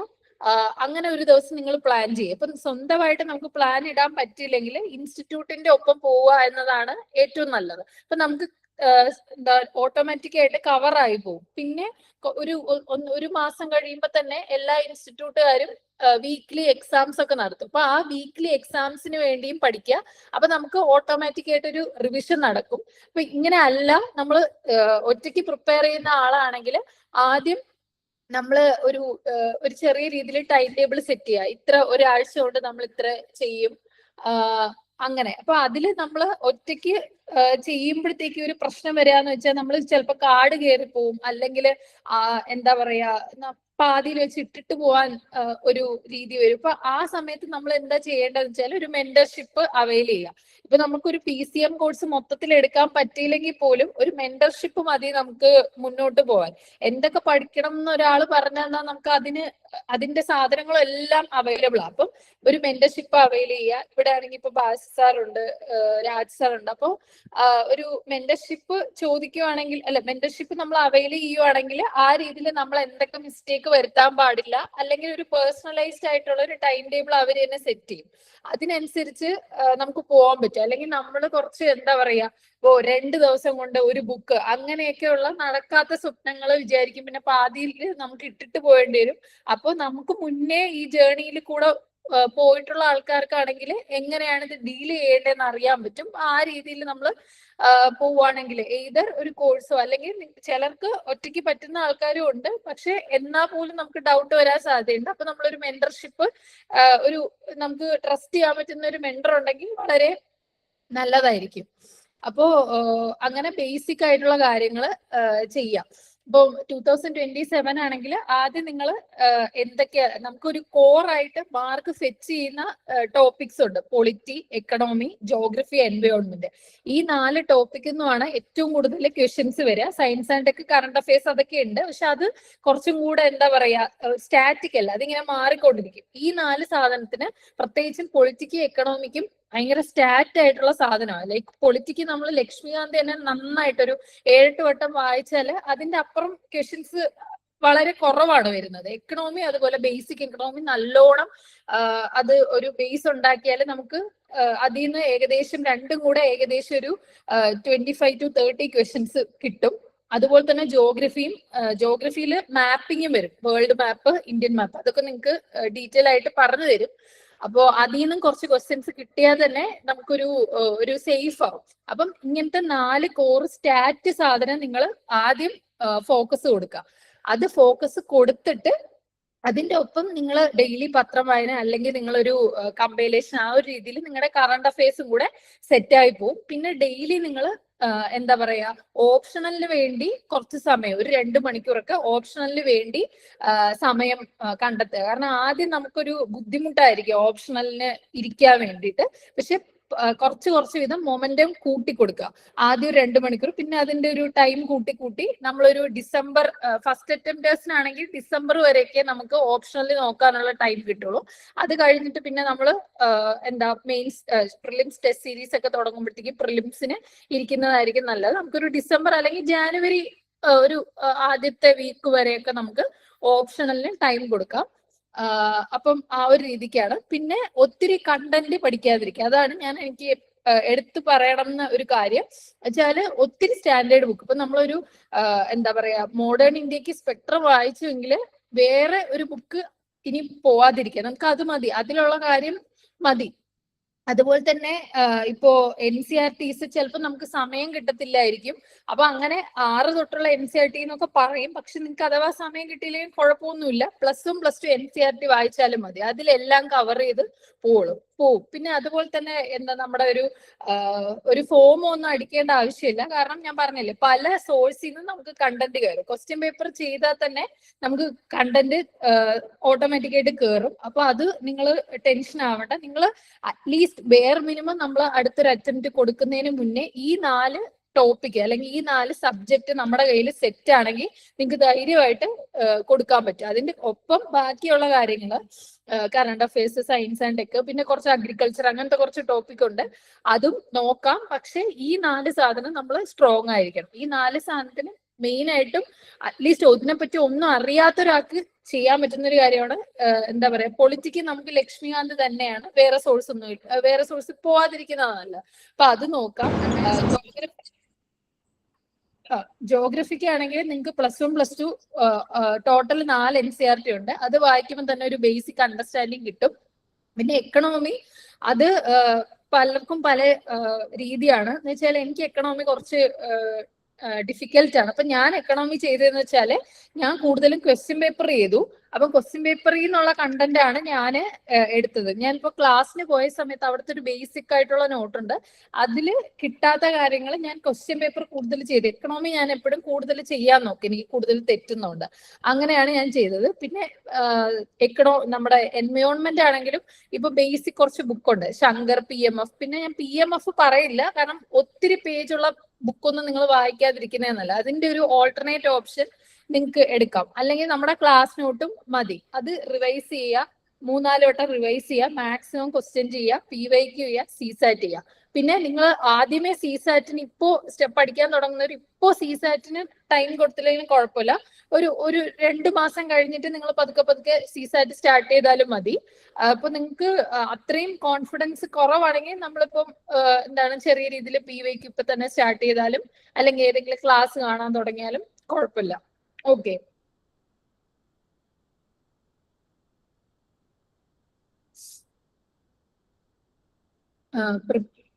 എക്സാം ടൈം മാനേജ്മെന്റ് അത് ഞാൻ ഇപ്പോ ഫസ്റ്റ് അറ്റംപ്റ്റ് ആണ് നമ്മുടെ എന്താ പറയാ കുറച്ച് ഡിഫിക്കൽട്ട് ഫേസ്. കാരണം ആ ടൈമിൽ നമുക്ക് ഒരു വട്ടം നമ്മളൊരു സാധനത്തിന്റെ കൂടെ ഒന്ന് പോയാൽ മാത്രമേ നമുക്ക് എന്താ പറയാ എത്രയൊക്കെ നമ്മളൊരാള് പറഞ്ഞു തന്നാല് നമ്മളത് എക്സ്പീരിയൻസ് ചെയ്യുമ്പോൾ മാത്രമേ നമുക്ക് കറക്റ്റ് എന്താന്ന് മനസ്സിലാവുള്ളൂ. അപ്പൊ ആ ഒരു ഫേസ് ആണ് ഫസ്റ്റ് അറ്റംപ്റ്റ്. അപ്പൊ ഫസ്റ്റ് അറ്റംപ്റ്റിൽ എപ്പോഴും നമുക്ക് ഒത്തിരി സമയം വേണം, അല്ലെങ്കിൽ കുറച്ച് സമയം എവിടെയെങ്കിലും പോയാൽ തന്നെ നമുക്ക് ടെൻഷൻ ആവും, അങ്ങനത്തെ ഒക്കെ കാര്യമാണ്. പക്ഷെ സെക്കൻഡ് അറ്റംപ്റ്റ് ആയപ്പോഴത്തേക്ക് എനിക്ക് ആ ഒരു സ്ട്രെസ് ഇല്ല. കാരണം എനിക്ക് മനസ്സിലായി ഇത്രയും കാര്യങ്ങളാണ് എൻ്റെ ഇത്ര കണ്ടന്റ് ആണുള്ളത്, അതെനിക്ക് ഇത്രയും വട്ടം റിവൈസ് ചെയ്യണം, അങ്ങനത്തെ ഒരു ഐഡിയ. ഇപ്പൊ ഫസ്റ്റ് അറ്റംപ്റ്റിലാണെങ്കിൽ ഞാൻ പറഞ്ഞതുപോലെ ഇപ്പൊ ഒരു ദിവസം എനിക്ക് 4 മണിക്കൂർ അല്ലെങ്കിൽ 5 മണിക്കൂർ ക്ലാസ് കാണും. ആ ക്ലാസ് ഞാൻ കാണും, അതിന്റെ നോട്ട്, അതിന്റെ ഒരു സ്റ്റാൻഡേർഡ് ആയിട്ടുള്ള ബുക്ക്, പത്രം വായിക്കും. പിന്നെ അന്ന് എന്തെങ്കിലും ആ ആഴ്ചത്തേക്ക് എന്തെങ്കിലും എക്സാം ഉണ്ടെങ്കിൽ അതിന് വേണ്ടിയിട്ട് പഠിക്കും. പിന്നെ ഓപ്ഷണൽ സ്റ്റാർട്ട് ചെയ്ത് സമയമായപ്പോഴത്തേക്ക് ഓപ്ഷണലിന് വേണ്ടി കുറച്ച് സമയം കൊടുക്കുമായിരുന്നു. അങ്ങനെയാണ് ഞാൻ മാനേജ് ചെയ്തത്. ഒരു ദിവസം ഒരു 8, മാക്സിമം 8. കാരണം എനിക്ക് ഒത്തിരി, അത് ഞാൻ പറഞ്ഞത്, ഞാനിപ്പോ 8 വിചാരിച്ച് നിങ്ങൾ 8 അങ്ങനെയല്ല. നമുക്ക് എത്ര നേരം ഇരിക്കാൻ പറ്റുമോ, ഹെൽത്തി ആയിട്ട് നമുക്ക് പറ്റുന്ന രീതിയിൽ ഒരു 6 to 7 hours ഉറക്കം, അതിന്റെ ഇടയിൽ നല്ലൊരു ടൈം കണ്ടുപിടിച്ചാൽ മതി. ഓരോരുത്തർക്കും ചിലപ്പോൾ ചിലർക്ക് 3-4 മണിക്കൂർ കൊടുത്താലും നന്നായിട്ട് പ്രൊഡക്റ്റീവായിട്ട് ചെയ്യുന്നവരുണ്ട്. അപ്പൊ അത് ഒരാളുടെ ടൈം വെച്ചിട്ട് നമ്മൾ നോക്കണ്ട, അത് ഓരോരുത്തർക്ക് കസ്റ്റമൈസ് ചെയ്താൽ മതി. അപ്പൊ അങ്ങനെയാണ് ഞാൻ പ്രിപ്പറേഷൻ ടൈമിൽ പഠിച്ചിരുന്നത്. ചില ഇതുപോലെ ഡെയിലി പോർഷൻസ് പ്രിലിംസിന്റെ രീതിയിൽ പോവും. അതിന്റെ കൂടെ ഓപ്ഷണലും പിന്നെ കറണ്ട് അഫയേഴ്സിന്റെ രീതിയിൽ പത്രം വായനയും ഡെയിലി പോവും. അങ്ങനെയാണ് ചെയ്തിരുന്നത്. പിന്നെ മന്ത്ലി മാഗസീൻ, അങ്ങനെ ഞാൻ ഫസ്റ്റ് അറ്റംപ്റ്റിന്റെ സമയത്ത് മന്ത്ലി മാഗസീൻ ആയിട്ട് അങ്ങനെ റെഫർ ചെയ്തില്ല. കൂടുതലും ക്വസ്റ്റ്യൻ പേപ്പർ വെച്ചിട്ടാണ് ചെയ്തത്. പക്ഷെ സെക്കൻഡ് അറ്റംപ്റ്റ് ആയ സമയത്ത് പെട്ടെന്ന് റിവിഷൻ എന്ന രീതിയിൽ ഞാൻ വിഷൻ ഒന്നും വായിച്ചിട്ടില്ല. ഇവിടത്തെ നമ്മുടെ ലോക്കലായിട്ട് കിട്ടുന്ന തന്നെയാണ് വായിച്ചുള്ളത്. ഞാൻ ലാസ്റ്റ് ഇപ്പോ കഴിഞ്ഞ അറ്റംപ്റ്റിൽ റെഫർ ചെയ്തത് ഈ ഫോർച്യൂണിന്റെ ഒരു മെറ്റീരിയൽ ഉണ്ട്. അത് ഞാൻ എടുക്കാൻ കാരണം 30 പേജേ ഉള്ളൂ ഒരു മാസത്തിന്. അപ്പൊ പെട്ടെന്ന് തീരും, അങ്ങനെയാണ്. അപ്പൊ അതിൽ നിന്നെല്ലാം കവർ ആയോ എന്നതല്ല കാര്യം. ഇപ്പൊ എന്തൊരു കാര്യത്തിനാണെങ്കിലും, ഇപ്പൊ സ്റ്റാറ്റ് ആണെങ്കിലും കറണ്ട് അഫയേഴ്സ് ആണെങ്കിലും പറയാനുള്ളതെന്ന് വെച്ചാല് നമ്മുടെ കോൺഫിഡൻസിലാണ് എല്ലാം ഇരിക്കുന്നത്. അപ്പൊ ആ ഒരു സാധനത്തിൽ നിന്ന് ചിലപ്പോ 50-60 പേജുള്ള ഒരു സാധനം വായിച്ച് അതിൽ നിന്ന് ക്വസ്റ്റ്യൻ കിട്ടുമായിരിക്കും. പക്ഷെ ഈ 30 വായിക്കുമ്പോൾ കിട്ടുന്ന ആ ഒരു കോൺഫിഡൻസ് മതി. അറിയാത്ത ക്വസ്റ്റ്യൻ വന്നാലും റിസ്ക് എടുത്ത് എനിക്കത് ചെയ്യാം ഉള്ള ഒരു എന്താ പറയാ, ഒരു കോൺഫിഡൻസ് കിട്ടാൻ. അപ്പൊ ആ ഒരു സാധനത്തിന് ആ ഒരു ധൈര്യം കിട്ടാൻ എനിക്ക് ആ 30 പേജിന്റെ സാധനം തന്നെ മതിയായിരുന്നു. അപ്പൊ അത് നിങ്ങൾ നോക്കുക. പിന്നെ ചിലതിന്റെ ഫോണ്ട് അതൊക്കെ നമുക്ക് നോക്കിയെടുക്കേണ്ടി വരും. കാരണം ഇപ്പൊ ചില ഇൻസ്റ്റിറ്റ്യൂട്ടിന്റെ ആണെങ്കിൽ ഭയങ്കര അടുക്കി വെച്ചിരിക്കും. അത് നമുക്ക് റിവൈസ് ചെയ്യാനൊക്കെ പാടായിരിക്കും. അപ്പം ഇതുപോലെ 1-2 ഇൻസ്റ്റിറ്റ്യൂട്ടിന്റെ നോക്കുക. ഇപ്പൊ ഞാൻ കമ്പാരിസൺ മസ്റ്റ് ആണെന്നല്ല പറയുന്നത്. കറണ്ട് അഫയേഴ്സ് നന്നായിട്ട് ഹോൾഡ് ഉള്ള ആൾക്ക് അത് കുഴപ്പമില്ല. പക്ഷെ ഏതെങ്കിലും മാസത്തിൽ മിസ്സായി പോയാൽ ചെയ്യാനുള്ള കാര്യമാണ്. അപ്പൊ നോക്കുക അതിൽ എന്തെങ്കിലും പിക്ചേഴ്സ് ഉണ്ടോ, അല്ലെങ്കിൽ ഫോണ്ട് നിങ്ങൾക്ക് ഓക്കെ ആണോ, പേജസ് കുറവാണോ, എല്ലാം ഉണ്ടോ, അങ്ങനെ നോക്കിയിട്ട് നിങ്ങൾക്ക് ഏതാന്ന് വെച്ചാൽ സെലക്ട് ചെയ്യാം. കുറെ ഓപ്ഷൻസ് ഉണ്ട്, അതുകൊണ്ടാണ് ഞാൻ പറഞ്ഞത് നമുക്ക് സെലക്ട് ചെയ്യാം. പിന്നെ വിഷന്റെ ഒക്കെ ആണെങ്കിൽ അതാണ് ഒരു സ്റ്റാൻഡേർഡ് എല്ലാവരും നോക്കുന്നത്. പക്ഷെ എനിക്ക് വിഷൻ കുറച്ച് വാസ്റ്റ് ആണ്. എൻ്റെ ഒരു പേഴ്സണൽ ചോയ്സിൽ ഇത് വരാത്തത് കൊണ്ടാണ് ഞാൻ വേറെ ഓപ്ഷൻസ് നോക്കുന്നത്. പിന്നെ ഇതുപോലെ യൂട്യൂബിലാണെങ്കിൽ ഒത്തിരി വീഡിയോസ് ഉണ്ട്. പിന്നെ ഇവിടെ സോഷ്യോളജി എന്ന് വെച്ചാല് റൈസപ്പിന്റെ ഇതിൽ തന്നെ ഒരു കറണ്ട് അഫയേഴ്സിന്റെ വീഡിയോ ചെയ്യുന്നുണ്ട്. അതും ഞാൻ കാണാറുണ്ട്. ഇപ്പൊ നമുക്ക് അതാണെങ്കിൽ ഇപ്പോ ടൈം ഇല്ലെങ്കിൽ പോലും ഒരു 2x ഇട്ട് കണ്ടാൽ വേഗം തീരും. അപ്പൊ ഒരു 5-6 വീഡിയോ 1 മണിക്കൂറിന്റെ ഒക്കെ അങ്ങനെയും ചെയ്യുന്നുണ്ട്. അപ്പൊ അത് റെഫർ ചെയ്താലും മതി. നമുക്ക് എങ്ങനെ കണ്ടന്റ് കിട്ടിയാൽ മതി, അല്ല കമ്പൈലേഷൻ വായിക്കണം അത് മസ്റ്റ് ഒന്നും അല്ല. ഓക്കെ,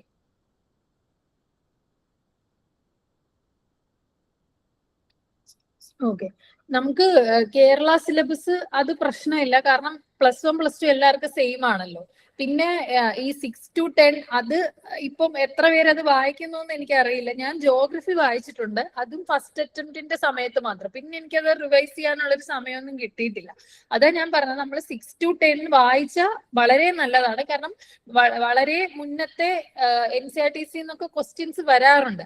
പക്ഷെ ഇപ്പൊ നമ്മൾ +1 +2 നമ്മൾ എന്തായാലും ഒരു ഹൈ ലെവലാ പഠിക്കുന്നത്. ഏറ്റവും ബേസിൽ നിന്ന് ഹൈ ലെവൽ വരെ നമ്മൾ +1 +2 ടെക്സ്റ്റിൽ കവറായി പോകുന്നുണ്ട്. അപ്പൊ നമുക്ക് അത് വായിച്ചാലും ഓക്കെ ആണ്. അപ്പം അങ്ങനെ നമുക്ക് സ്റ്റേറ്റ് സിലബസ് CBSE അങ്ങനത്തെ ഒരു വ്യത്യാസമൊന്നും ഇല്ല. നമുക്ക് പഠിച്ചെടുക്കാൻ പറ്റുന്നതേ ഉള്ളൂ. അതില് ടെൻഷൻ ഒന്നും ആവണ്ട. ഇപ്പൊ നമ്മൾ ആ NCERTs ഒന്നും വായിച്ചിട്ടില്ല, അതിപ്പം പ്രശ്നമൊന്നുമില്ല. അതിപ്പോ സയൻസിൽ നിന്ന് വരുന്നവർക്കും ബുദ്ധിമുട്ടല്ല. ഇപ്പൊ ഞാനൊന്നും ഈ NCERTs എല്ലാം എനിക്ക് പുതിയതാണ്, ഞാൻ ആദ്യമായിട്ടാണ് കാണുന്നത്. പക്ഷെ നമുക്കത് വായിക്കാൻ പറ്റുന്നതേ ഉള്ളൂ. അത് ആലോചിച്ച് ടെൻഷൻ ആവണ്ട. ഓക്കെ, BCom ഹോൾഡർ നമുക്ക് ഓപ്ഷണലിന്റെ ഒരു കേസ് വരികയാണെങ്കിൽ പല പാരാമീറ്റേഴ്സ് വരും. ഒന്ന് നമ്മുടെ ഇൻട്രസ്റ്റ്. ഇപ്പൊ ഞാൻ ആൻഡ്രോ എടുത്തതെന്ന് വെച്ചാല് അതിന്റെ സിലബസ് നോക്കിയപ്പോഴത്തേക്കും കുറെ കാര്യങ്ങള്, ഇപ്പോ എന്താ പറയാ ജെനറ്റിക്സ് അങ്ങനത്തെ കുറെ കാര്യങ്ങള് ഞാൻ സ്കൂളിൽ പഠിച്ചതും പിന്നെ എൻ്റെ ഡിഗ്രിയുമായിട്ടൊക്കെ ബന്ധപ്പെട്ടിട്ടുള്ള കുറെ കാര്യങ്ങൾ എനിക്ക് കാണാൻ പറ്റി. പിന്നെ എനിക്ക് തന്നെ തോന്നി ഇതത്ര മടുപ്പാവാൻ എനിക്ക് ചാൻസ് ഇല്ല. അങ്ങനെയാണ് ഞാൻ എടുത്തത്. പിന്നെ നമ്മള് ഡിഗ്രിക്ക് എടുത്ത സാധനം തന്നെ എടുക്കണം എന്നൊന്നും ഇല്ല. ചിലർ അങ്ങനെ എടുക്കാറുണ്ട്, കുഴപ്പമില്ല, നിങ്ങൾക്ക് നല്ല ഹോൾഡ് ഉണ്ട് എങ്കിലും നിങ്ങൾക്ക് എടുക്കാൻ പ്രശ്നമില്ല. പക്ഷെ അങ്ങനെ ഇപ്പൊ നമ്മുടെ ഡിഗ്രിക്ക് നമുക്കിപ്പോ ചിലപ്പോൾ റാങ്ക് ഉണ്ടായിരിക്കും, പക്ഷെ അത് വെച്ചിട്ട് നമുക്ക് ഓപ്ഷണൽ അടിപൊളിയാക്കാൻ പറ്റും എന്നൊന്നും നിർബന്ധമില്ല. അപ്പൊ അവിടെ നമുക്ക് വരുന്ന പാരാമീറ്റേഴ്സ് എന്ന് വെച്ചാൽ നമുക്ക് നല്ലൊരു സപ്പോർട്ട് സിസ്റ്റം ഉണ്ടോ, നമുക്ക് നല്ല ഫാക്കൽറ്റീസിന് അവൈലബിൾ ആണോ എന്ന് വെച്ചാൽ നമ്മളിപ്പോ ഒരു പഠിച്ചാൽ നമ്മൾ ആൻസർ എഴുതി കാണിച്ചാൽ അത് നോക്കി തരാനൊക്കെ ആൾക്കാരുണ്ടോ, പിന്നെ നല്ല മെറ്റീരിയൽസ് ഉണ്ടോ, പിന്നെ ഇത് അത്യാവശ്യം സ്കോറിംഗ് ആണ്, ഇതൊക്കെ നമ്മൾ നോക്കണമല്ലോ. ഇപ്പൊ ചില ഓപ്ഷണൽസ് ഉണ്ട്, റെയർ ആയിട്ടുള്ള ഓപ്ഷണൽസ്. ഇപ്പോ എക്സാമ്പിൾ പറയുകയാണെങ്കിൽ എക്കണോമിക്സ് മാർക്ക് കുറവാണ് എപ്പോഴും, അങ്ങനെ കൂടുതൽ പേര് പ്രിഫറും ചെയ്യുന്നില്ല. അപ്പൊ അങ്ങനെയുള്ള ഓപ്ഷണൽ ആണോ, മാർക്ക് എപ്പോഴും കുറയുന്ന ഓപ്ഷനിലാണ്, ഇങ്ങനത്തെ കുറച്ച് കാര്യങ്ങൾ നോക്കുക. അതുപോലെ മെയിൻ ആയിട്ടുള്ള കാര്യം എന്ന് വെച്ചാൽ സിലബസ് നല്ലോണം നോക്കുക. അപ്പൊ സിലബസ് നോക്കുമ്പോൾ നമുക്ക് മനസ്സിലാവും. ഇപ്പൊ എന്റെ ഒരു ഇഷ്ടമായിരിക്കത്തില്ല വേറൊരാൾക്ക് ചിലപ്പോൾ നോക്കുമ്പോൾ സോഷ്യോളജി ആയിരിക്കും ഭയങ്കര ഇഷ്ടമാവുക, അല്ലെങ്കിൽ ജോഗ്രഫി ആയിരിക്കും. അപ്പൊ അങ്ങനെ നോക്കിയിട്ട് ഈ 3-4 പാരാമീറ്ററിൽ ഏതിലാണ് നമുക്ക് കൂടുതൽ പോയിന്റ് കൊടുക്കാൻ പറ്റുക ആ സാധനം എടുക്കാം. പിന്നെ ഇങ്ങനെ വെറൈറ്റി ഒന്നും പിടിക്കാതിരിക്കുക, അത് സേഫ് അല്ല ഒരിക്കലും. നല്ലോണം സപ്പോർട്ട് സിസ്റ്റം കിട്ടുന്ന ഒരു ഓപ്ഷനിൽ എടുക്കുന്നത് തന്നെയായിരിക്കും നല്ലത്. പിന്നെ വേറൊരു കാര്യം, ഇങ്ങനെ ഓവർലാപ്പിന്റെ കാര്യം പറയും. ഇപ്പൊ എക്സാമ്പിള് മലയാളം ആന്ത്രോ പോലത്തെ ഓപ്ഷണൽസിന് അങ്ങനെ GS-ഉമായിട്ട് എന്താ പറയാ ഓവർലാപ്പ് ഇല്ല, എന്നാൽ ഇവർ രണ്ടുപേരും അങ്ങനെ ബുദ്ധിമുട്ടിക്കാറുമില്ല. ഇപ്പൊ ജോഗ്രഫി അങ്ങനത്തെ ഓപ്ഷണൽസ് ആണെങ്കിൽ, ജോഗ്രഫി ഹിസ്റ്ററി പോലുള്ള ഓപ്ഷണൽസ് ആണെങ്കിൽ ഓവർലാപ്പ് ഉണ്ട്, എന്നാൽ അത് അത്ര സ്കോറിംഗ് ആണോ എന്ന് ചോദിച്ചാൽ അതിൽ നമുക്ക് 2 അഭിപ്രായമുണ്ട്. അപ്പൊ ഇങ്ങനത്തെ കാര്യങ്ങളൊന്ന് അനലൈസ് ചെയ്തിട്ട് സിലബസ് ആദ്യം നോക്കുക. സിലബസിൽ നമുക്ക് കുറച്ച് എന്താ പറയാ ഒന്ന് ഷോർട്ട് ചെയ്തിട്ട് നമുക്ക് വിശ്വാസമുള്ള, നമുക്ക് ട്രസ്റ്റ് ചെയ്യാൻ പറ്റുന്ന ഒരു മെന്ററുമായിട്ട് ഡിസ്കസ് ചെയ്യുക. എന്റെ കണ്ടീഷൻസ് ഇങ്ങനെയൊക്കെയാണ്, എനിക്ക് ഈ ഡിഗ്രിയാണ്, അപ്പൊ ഇത് പറ്റുമോ, അല്ലെങ്കിൽ എന്റെ ഇൻട്രസ്റ്റ് ഇതാണ്. അപ്പൊ നിങ്ങൾ അങ്ങനെ കമ്മ്യൂണിക്കേറ്റ് ചെയ്യുമ്പോഴത്തേക്ക് നിങ്ങൾക്ക് അവിടെ നിന്ന് പേഴ്സണലൈസ് ആയിട്ടുള്ള ഒരു സൊല്യൂഷൻ നമുക്ക് കിട്ടും. എസ്സേ റൈറ്റിംഗ് നമുക്ക് എന്താ പറയാ, ഇപ്പൊ എന്റെ ഒരു കേസ് പറയുകയാണെങ്കിൽ ഞാൻ ആർട്സ് സബ്ജക്റ്റ് അല്ല, അപ്പൊ എനിക്ക് എസ്സേ എഴുതാൻ ഒട്ടും അറിയത്തില്ല. ഇവിടെ ബാസ് സാറിനോട് ചോദിച്ചറിയാം, ഞാൻ ഇവിടുത്തെ എസ്സേ കോഴ്സിലാണ് ആദ്യമായിട്ട് ഇവിടെ എത്തുന്നത് തന്നെ. അപ്പം എസ്സേ എന്ന് വെച്ചാൽ വളരെ എന്താ പറയാ ഒരു വലിച്ചു നീട്ടിയ GS ആൻസർ പോലെയാണ് ഞാൻ എഴുതിക്കൊണ്ടിരുന്നത്. ബാസ് സാറ് അതില് ഡയമെൻഷൻ, പിന്നെ അങ്ങനെ കുറച്ച് കാര്യങ്ങളുണ്ട്, നമ്മളൊരു എസ്സേനെ എങ്ങനെ ബ്യൂട്ടിഫുൾ ആക്കുക, ആ ഒരു രീതിയിൽ മാറ്റിയപ്പോഴാണ് എനിക്ക് കുറച്ചും കൂടെ മാർക്ക് കയറാൻ തുടങ്ങിയത്. അപ്പോ നമുക്കൊരിക്കലും എന്താ പറയാ ആദ്യത്തെ ദിവസം തൊട്ട് എസ്സേ എഴുതി തുടങ്ങാൻ പറ്റത്തില്ല. എസ്സേ എഴുതണമെങ്കിൽ നമുക്ക് ബേസിക് ആയിട്ടുള്ള കുറച്ച് കണ്ടന്റ് കിട്ടണം. ആ കണ്ടന്റ് കിട്ടാൻ നമ്മൾ എന്താ പറയാ പുതിയൊരു സോഴ്സ് ഒന്നും വേണ്ട. നമുക്ക് ഈ GS പ്രിപ്പറേഷന് കിട്ടുന്ന പേഴ്സ്പെക്റ്റീവ്സും പത്രവായനയിൽ കൂടെ കിട്ടുന്ന പേഴ്സ്പെക്റ്റീവ്സും എക്സാമ്പിൾസും ഒക്കെ തന്നെയാണ് നമ്മുടെ എന്താ എസ്സേയിലും നമ്മൾ എഴുതാൻ പോകുന്നത്. അപ്പോൾ അങ്ങനെ കുറച്ച് ഒരു 2-3 മാസം കഴിയുമ്പോൾ തന്നെ നിങ്ങൾക്ക് കുറച്ച് കണ്ടന്റ് കിട്ടാൻ തുടങ്ങും. എന്നിട്ട് നിങ്ങൾ ചെയ്യേണ്ടതെന്ന് വെച്ചാൽ എസ്സേ എഴുതി നോക്കുക. പക്ഷെ എസ്സേ എഴുതി നോക്കുമ്പോഴത്തേക്കും നമുക്ക് വായിക്കുമ്പോൾ അത് അടിപൊളിയായിരിക്കും. കാരണം എന്റെ ആദ്യത്തെ ഒരു എസ്സേ എനിക്കത് വായിച്ചപ്പോഴത്തേക്ക് ഓക്കെ ആയിരുന്നു. ഞാൻ നോക്കുമ്പോൾ ഒരു 10-20 എക്സാമ്പിൾ ഉണ്ട്, പല ഡയമെൻഷൻ ഉണ്ട്, ഓക്കെയാണ്. പക്ഷെ ഞാൻ മറ്റൊരാളുടെ പേഴ്സ്പെക്റ്റീവില്, വായനക്കാരന്റെ പേഴ്സ്പെക്റ്റീവില് ഞാൻ നോക്കിയില്ല. അപ്പൊ ഞാൻ സാറിനോട് കൊടുത്തപ്പോ സാറ് പറഞ്ഞു ഇത് ഇങ്ങനെയാണ്, വെറും ഓപ്ഷണൽ എന്താ പറയാ എക്സാമ്പിൾ മാത്രമേ ഉള്ളൂ, ഇതിന് ഫ്ലോ ഇല്ല. അപ്പൊ എനിക്ക് എന്താ ഫ്ലോ എന്ന് മനസ്സിലായില്ല. അപ്പൊ ഞാൻ വീണ്ടും എഴുതി. അപ്പൊ രണ്ടാമത്തേൽ എനിക്ക് മനസ്സിലായി ഏകദേശം ഈ ഫ്ലോ എന്ന് ഉദ്ദേശിക്കുന്നത് എന്താണ്, ഒരു കണക്ഷൻ ആണ്. അപ്പൊ ഞാൻ 3-ാമത്തെ എസ്സേ കൊണ്ടുവന്നപ്പോഴത്തേക്കും ഇങ്ങനെ എന്താ പറയാ എക്സാമ്പിൾ മാത്രമല്ല, നമ്മൾ പല രീതിയിൽ ഒരു 5-6 പേഴ്സ്പെക്റ്റീവില്, അതിപ്പോ നമ്മുടെ എന്താ പറയാ നമ്മൾ ബേസിക് ആയിട്ട് ഇങ്ങനെ പറയും social dimension, political dimension, economic dimension, അങ്ങനെ നമ്മൾ അത് നിങ്ങൾക്ക് GS ആൻസർ റൈറ്റിംഗ് തുടങ്ങുമ്പോൾ പറയും. നമുക്ക് പോയിന്റ് കിട്ടിയില്ലെങ്കിൽ പോയിന്റ് ജനറേറ്റ് ചെയ്യുന്ന രീതികളാണ് പല പെർസ്പെക്റ്റീവില്. പക്ഷെ എസ്സേക്ക് നമ്മൾ ഇത് ചെയ്താൽ എസ്സേ ഭയങ്കര മെക്കാനിക്കൽ ആയിപ്പോ. അപ്പൊ ഞാൻ ആദ്യം പെർസ്പെക്റ്റീവ്സ് അല്ലെങ്കിൽ ഡയമെൻഷൻസ് എന്ന് പറഞ്ഞപ്പോ ഈ ഒരു രീതിയിലാണ് പ്രസന്റ് ചെയ്യാൻ തുടങ്ങിയത്. പക്ഷെ ഇവിടുത്തെ എന്റെ മെന്റർ ഈ ഒരു രീതിയിൽ ചെയ്യാൻ പറഞ്ഞപ്പോഴത്തേക്കും എനിക്ക് കാര്യം മനസ്സിലായി, മാറ്റാൻ തുടങ്ങി. അപ്പൊ നമ്മൾ എസ്സേ വെറുതെ എഴുതിക്കൊണ്ടിരുന്നാൽ നമുക്കത് ശരിയാവത്തില്ല. അപ്പൊ നമ്മൾ നല്ലൊരു മെന്ററിനെ കാണിക്കുക, അവിടെ നിന്ന് എന്താ പറയാ നമുക്ക് അതിനുള്ള ഇൻപുട്ട് കിട്ടുമല്ലോ. അപ്പൊ അതിനനുസരിച്ച് മാറ്റുക. നമ്മൾ കിട്ടി അവിടെ വെച്ചാൽ എസ് ഒരിക്കലും ശരിയാവാൻ പോകുന്നില്ല. ഈവൻ GS പോലും നമുക്ക് എന്താ പറയാ ചിലർ ആൻസർ എഴുതാതെ തന്നെ നല്ല മാർക്ക് വാങ്ങിക്കുന്നുണ്ട്. പക്ഷെ അത് എസ്സേക്ക് നമുക്ക് ഒരിക്കലും അങ്ങനെ ചെയ്യാൻ പറ്റത്തില്ല. കാരണം എസ്സേ വീണ്ടും വീണ്ടും എഴുതി ആ ഒരു തെറ്റ് റെക്ടിഫൈ ചെയ്താൽ മാത്രമേ നമുക്ക് പറ്റുള്ളൂ. പിന്നെ നമുക്ക് ഒത്തിരി ടോപ്പേഴ്സിന്റെ ഒക്കെ ആൻസർ കോപ്പി എസ്സേന്റെ കിട്ടും. അത് വായിച്ച ചില എക്സാമ്പിൾ കിട്ടും, ചില രീതികൾ കാണാം. പക്ഷെ എപ്പോഴും ഞാൻ പറയുന്നത് വെച്ചാല് നമുക്ക് എല്ലാവർക്കും ഒരു ഈവൻ ആർട്സ് ബാക്ക്ഗ്രൗണ്ട് ഇല്ലാത്തവർക്ക് പോലും ഒരു സ്വയമായിട്ട് നമുക്കൊരു ഒരു നമ്മുടെ ഒരു വേ ഓഫ് സാധനം കാണും. അപ്പൊ അതെന്താന്ന് ആദ്യം മനസ്സിലാക്കുക. ഇപ്പൊ നമ്മുടെ മെന്റർ പറയുവാണ് ഇത് ഓക്കെ ആണ്, ഇതിന് കുറച്ച് അഡിഷൻ മതി എങ്കിലും പിന്നെ നമ്മൾ വേറൊരാളെ ഫോളോ ചെയ്യേണ്ട ആവശ്യമില്ലല്ലോ. വേറൊരു ടോപ്പറിനെ കാണാതെ പഠിച്ച ആ ഒരു സ്റ്റൈൽ എടുക്കേണ്ട ആവശ്യമില്ല. അപ്പൊ നമ്മുടെ സ്റ്റൈല് നല്ലതാണോ ചീത്തയാണോ എന്ന് ആദ്യം മനസ്സിലാവണമെങ്കിൽ നമ്മളൊരു എസ്സേ എഴുതി നമ്മളൊരു മെന്ററിനെ കാണിക്കുക. അപ്പൊ ആ ഒരു രീതിയിൽ ചെയ്താൽ മതി. എസ്സേ പാടൊന്നുമില്ല. ആദ്യം എനിക്ക് ഭയങ്കര കൺഫ്യൂഷൻ ആയിരുന്നു, എങ്ങനെയാ നമ്മൾ 2 എസ്സേ 250 മാർക്കിന് വാങ്ങിക്കുക, ഒരു എസ്സേ 14 പേജൊക്കെ എഴുതണം, അങ്ങനെയൊക്കെ ഞാൻ വിചാരിച്ചായിരുന്നു. ഇതിനു വേണ്ടി ഞാൻ എങ്ങനെ പഠിക്കും. പക്ഷെ ഈ കണ്ടന്റിനൊന്നും ഞാൻ വേറൊരിടത്തും പോയില്ല. കാരണം നമ്മൾ ഈ GSന്റെ കണ്ടന്റ് തന്നെയാണ്, അതെനിക്ക് അഷ്വർ ചെയ്യാൻ പറ്റും. GSന്റെ കണ്ടന്റ് മതി. പക്ഷെ അതിൽ വരുന്ന ഞാൻ ബാക്കി കാര്യങ്ങൾ പറഞ്ഞില്ല, അതിനൊരു ഭംഗി കൂട്ടാൻ പറ്റുന്ന കാര്യങ്ങൾ, പിന്നെ വായിക്കുന്ന ആളെ ഒന്ന് ഇംപ്രസ് ചെയ്യാൻ പറ്റുന്ന കാര്യങ്ങൾ, അത് ചിലപ്പോൾ നമുക്ക് മനസ്സിലാക്കാൻ സ്വന്തമായിട്ട് പറ്റത്തില്ല. അതിന് നമുക്ക് ഒരാളുടെ ഹെൽപ്പ് വേണം. അത് നിങ്ങൾ എഴുതിയിട്ട് കാണിച്ചാൽ മതി. ഓക്കെ. ഇംഗ്ലീഷ് ലാംഗ്വേജ് നല്ല ബെസ്റ്റ് ആളോടാണ് ചോദിക്കുന്നത്. ഇംഗ്ലീഷ് ലാംഗ്വേജ് ഒരു ത്രെറ്റും അല്ല. അങ്ങനെയാണെങ്കിൽ ഞാനിപ്പം ഇവിടെ ഇരിക്കത്തില്ല. കാരണം എനിക്ക് ലാംഗ്വേജ് ഭയങ്കര ബുദ്ധിമുട്ടുള്ള ആളാണ്. ഇപ്പൊ നിങ്ങൾ ഇപ്പൊ തന്നെ ഞാൻ സംസാരിച്ചപ്പോ ഞാൻ എത്ര വട്ടം ഞാൻ ഇംഗ്ലീഷ് വേർഡ്സ് യൂസ് ചെയ്ത് എനിക്ക് ബുദ്ധിമുട്ടാണ്. പ്രത്യേകിച്ചും ഇന്റർവ്യൂവിന്റെ സമയത്ത് എനിക്ക് ഭയങ്കര പേടിയായിരുന്നു ഞാൻ എങ്ങനെ സംസാരിക്കും അങ്ങനെ. അപ്പൊ അതിന് ഞാൻ ചെയ്ത കാര്യം എന്ന് വെച്ചാൽ ഇപ്പൊ ബാസി സാറിന് അറിയാം, കാരണം എന്റെ 0-ലൊക്കെ കണ്ടിട്ടുണ്ട് സാർ. അങ്ങനെ ഇപ്പൊ ഇത് ക്വസ്റ്റ്യൻ ചോദിക്കുമ്പോഴത്തേക്കും എനിക്കൊരു 2 സെന്റൻസ് പോലും, ഞാനത് നിങ്ങളെ സമാധാനിപ്പിക്കാൻ പറയുന്നതല്ലേ, സത്യമായിട്ടുള്ള കാര്യം, എനിക്ക് 2 സെന്റൻസ് പോലും കംപ്ലീറ്റ് ചെയ്യാൻ പറ്റത്തില്ല. കാരണം എനിക്ക് അറിയില്ല, അത്ര ഞാൻ യൂസ് ടു അല്ല ഇംഗ്ലീഷില്. പക്ഷെ ഇങ്ങനെ ആഴ്ചയിൽ 2-3 തവണയൊക്കെ ഞാൻ 1-on-1 വന്നിട്ടുണ്ട്. പിന്നെ അങ്ങനെ പുതിയ കാര്യങ്ങൾ എന്താ പറയാ അക്സെപ്റ്റ് ചെയ്യാൻ ശ്രമിക്കുമായിരുന്നു. സജഷൻസ് വരുമ്പോഴത്തേക്ക് അത് എടുക്കും, അടുത്ത വട്ടം വരുമ്പോഴത്തേക്ക് അത് ശ്രദ്ധിക്കും. പിന്നെ ആ ഒരു എന്താ പറയാ നമുക്ക് നാണക്കേടൊക്കെ നമ്മൾ മാറ്റി വെക്കണം. കാരണം അതൊരു ബുദ്ധിമുട്ടാണ്. ഇംഗ്ലീഷ് അറിയില്ല എന്ന് പറഞ്ഞാൽ അതെനിക്ക് നല്ലോണം ഉണ്ടായിരുന്നു. പക്ഷെ നമ്മൾ അത് ആലോചിച്ചിരുന്നിട്ട് കാര്യമില്ല. ഞാൻ ശ്രമിച്ചാൽ മാത്രമേ എനിക്ക് ഇമ്പ്രൂവ് ചെയ്യാൻ പറ്റുള്ളൂ. നമ്മൾ മാക്സിമം എന്താ പറയാ സംസാരിക്കുക. ഇന്റർവ്യൂവിന് ഇംഗ്ലീഷ് ആ ഒരു രീതിയിലാണ്. പിന്നെ നമ്മുടെ മെയിൻസിന് ഇംഗ്ലീഷ് ഒരു മാറ്ററേ അല്ല. കാരണം ബേസിക് ആയിട്ട് ആൻസർ എഴുതാനുള്ള ഇംഗ്ലീഷ് നമ്മുടെ കയ്യിലുണ്ട്. അത് നിങ്ങൾ ഡൗട്ട് നിങ്ങൾക്ക് വേണ്ട.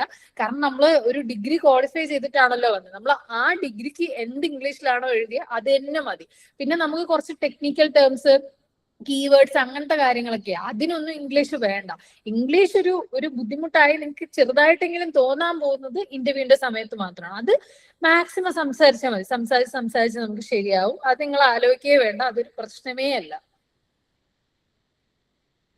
കറണ്ട് അഫയേഴ്സിന് ന്യൂസ് പേപ്പർ കമ്പൽസറി തന്നെയാണ്. അത് കമ്പൽസറി ഇൻ ദ സെൻസ്, ചിലപ്പോൾ നിങ്ങൾ വായിക്കുന്ന പത്രത്തിൽ നിന്ന് ആ ദിവസം നിങ്ങൾ ഒരു 2 മണിക്കൂർ ഇട്ടാലും വായിച്ചാലും ചിലപ്പോൾ ആ ദിവസം ഒരു ക്വസ്റ്റ്യൻ നിങ്ങൾക്ക് വരുന്നുണ്ടാവത്തില്ല.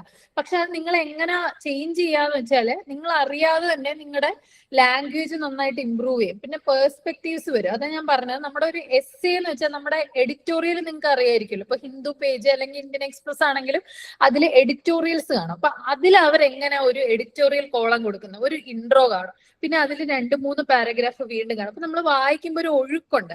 അതിന്റെ ഒരു ഹിസ്റ്ററിനെ പറ്റി പറഞ്ഞിട്ടായിരിക്കും ഇപ്പോൾ ഉള്ള ഒരു കാര്യം പറയുന്നത്. അതിന്റെ ലാസ്റ്റ് ഒരു നല്ല രീതിയിൽ കൺക്ലൂഷൻ കൊടുക്കും. അപ്പൊ അതിനൊരു ഫ്ലോ ഉണ്ട്. അപ്പൊ ആ ഒരു കാര്യം നമുക്ക് മനസ്സിലാവണമെങ്കിൽ ഒരു പത്രം വായിക്കുക. പിന്നെ നല്ല നല്ല എന്താ പറയാ എക്സാമ്പിൾസ് കിട്ടും. എവിടെയെങ്കിലും ഇപ്പം ഒരു എക്സാമ്പിൾ പറയുകയാണെങ്കിൽ ഇപ്പൊ ഒരു നക്സൽസിന് വേണ്ടി ഇടയ്ക്ക് ഒരു ക്യാൻറ്റീൻ തുടങ്ങിയായിരുന്നു. അപ്പൊ അത് നമ്മൾ പത്രം വായിക്കുന്ന ഒരാൾക്കാണെങ്കിൽ ആ എക്സാമ്പിൾ നമുക്ക് മെയിൻസിന് എഴുതാൻ പറ്റും. അപ്പൊ അവിടെ മാർക്ക് കിട്ടും. അല്ലാതെ നമ്മൾ സാധാരണ സ്ഥിരം എല്ലാവരും കുറെ ബുക്കിഷ് ആയിട്ടുള്ള എക്സാമ്പിൾ ഉണ്ട്. അപ്പൊ അത് എഴുതുമ്പോൾ കിട്ടുന്നതിനേക്കാളും കുറച്ചും കൂടെ മാർക്ക്, ഒരു 1/2 മാർക്ക് എക്സ്ട്രാ, നമുക്കൊരു 20 ക്വസ്റ്റിന് കിട്ടിയാൽ തന്നെ 10 മാർക്ക് നമ്മുടെ കൂടും. അപ്പൊ അതിന് വേണ്ടിയിട്ടാണ് നമ്മൾ പത്രം വായിക്കുക. പിന്നെ എന്താ ഇന്റർവ്യൂവിന്റെ സമയത്താണെങ്കിൽ പത്രം വായന മസ്റ്റ് ആണ്. കാരണം കറണ്ട് അഫയേഴ്സിൽ നമുക്ക് നന്നായിട്ട് ക്വസ്റ്റ്യൻ ചോദിക്കും, നമ്മുടെ ഒപ്പീനിയൻ ചോദിക്കും. പിന്നെ പത്രം വായിക്കുമ്പോൾ നമുക്ക് ഒപ്പീനിയൻസ് കിട്ടും. ഇപ്പൊ ഒരു എഡിറ്റർ അല്ലെങ്കിൽ ഒരു റൈറ്ററിന്റെ ഒരു പെർസ്പെക്റ്റീവ് ആയിരിക്കും അതിൽ കൊടുത്തിരിക്കുന്നത്. അതിൽ കൂടെ നമ്മൾ ആലോചിക്കും ഇത് ഞാൻ ഓക്കെ ആണോ, എനിക്കത് എന്റെ ഒപ്പീനിയനുമായിട്ട് അത് സ്യൂട്ടായി നിൽക്കുന്നു, അങ്ങനെയൊക്കെ നമുക്ക് പല രീതിയിൽ ചിന്തിക്കാൻ പറ്റും. അപ്പൊ അതുകൊണ്ട് കറണ്ട് അഫയേഴ്സ് പത്രം മസ്റ്റ് തന്നെയാണ്. കറണ്ട് അഫയേഴ്സിന് മാത്രമല്ല നമ്മൾ പത്രത്തെ ആശ്രയിക്കുന്നത്, ഇങ്ങനെ ഒരു പല എന്താ മൾട്ടിപ്പിൾ യൂസ് ആണ് നമുക്ക് പത്രം വായിക്കാം. അപ്പൊ അതുകൊണ്ട് പത്രം വായനയിൽ ഷോർട്ട് കട്ട് ഉണ്ടാക്കാതിരിക്കുക. പിന്നെ ഞാൻ കമ്പൈലേഷന്റെ കാര്യം പറഞ്ഞത്, നമുക്ക് എപ്പോഴും എല്ലാ ദിവസവും ചിലപ്പോൾ പത്രം വായിക്കാൻ പറ്റണം എന്നില്ല. ചിലപ്പോൾ നമുക്ക് ഒരാഴ്ച ചിലപ്പോൾ വയ്യാണ്ടായി എന്ന് വിചാരിക്കും. അപ്പൊ നമുക്കത് ഒരാഴ്ചത്തെ പത്രം ഒരുമിച്ചിരുന്ന് വായിക്കുന്നതിനേക്കാളും നല്ലതല്ലേ കമ്പൈലേഷൻ പെട്ടെന്ന് വായിച്ചു വിടുന്നത്. അപ്പൊ അങ്ങനത്തെ ആവശ്യഘട്ടങ്ങളിൽ മാത്രം കമ്പൈലേഷൻ ആശ്രയിക്കുക, അല്ലെങ്കിൽ പത്രം തന്നെയാണ് വായിക്കേണ്ടത്. ഓക്കെ.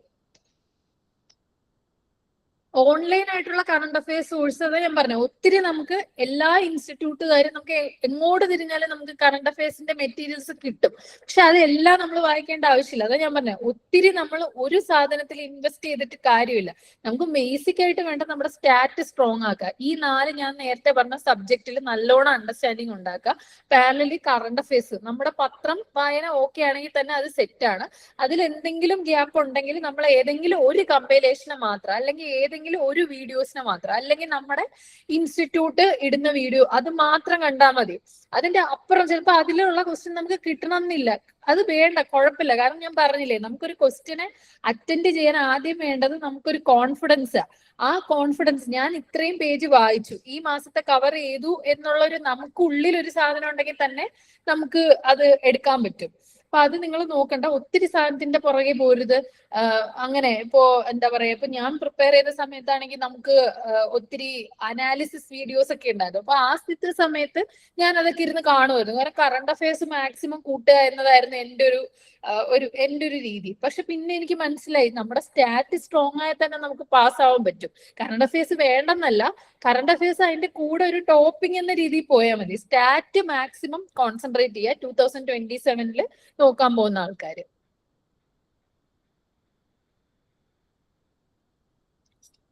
ഞാന് 2023 പ്രിപ്പറേഷൻ സ്റ്റാർട്ട് ചെയ്തത്. ഒരു മാർച്ച് സമയത്താണ് സ്റ്റാർട്ട് ചെയ്തത്. 2024 എന്റെ ആദ്യത്തെ അറ്റംപ്റ്റ്. അതാണ് പ്രിലിംസ് എനിക്ക് കിട്ടിയില്ല. അത് കഴിഞ്ഞിട്ട് 2025 സെക്കൻഡ് അറ്റംപ്റ്റ് ആയിരുന്നു.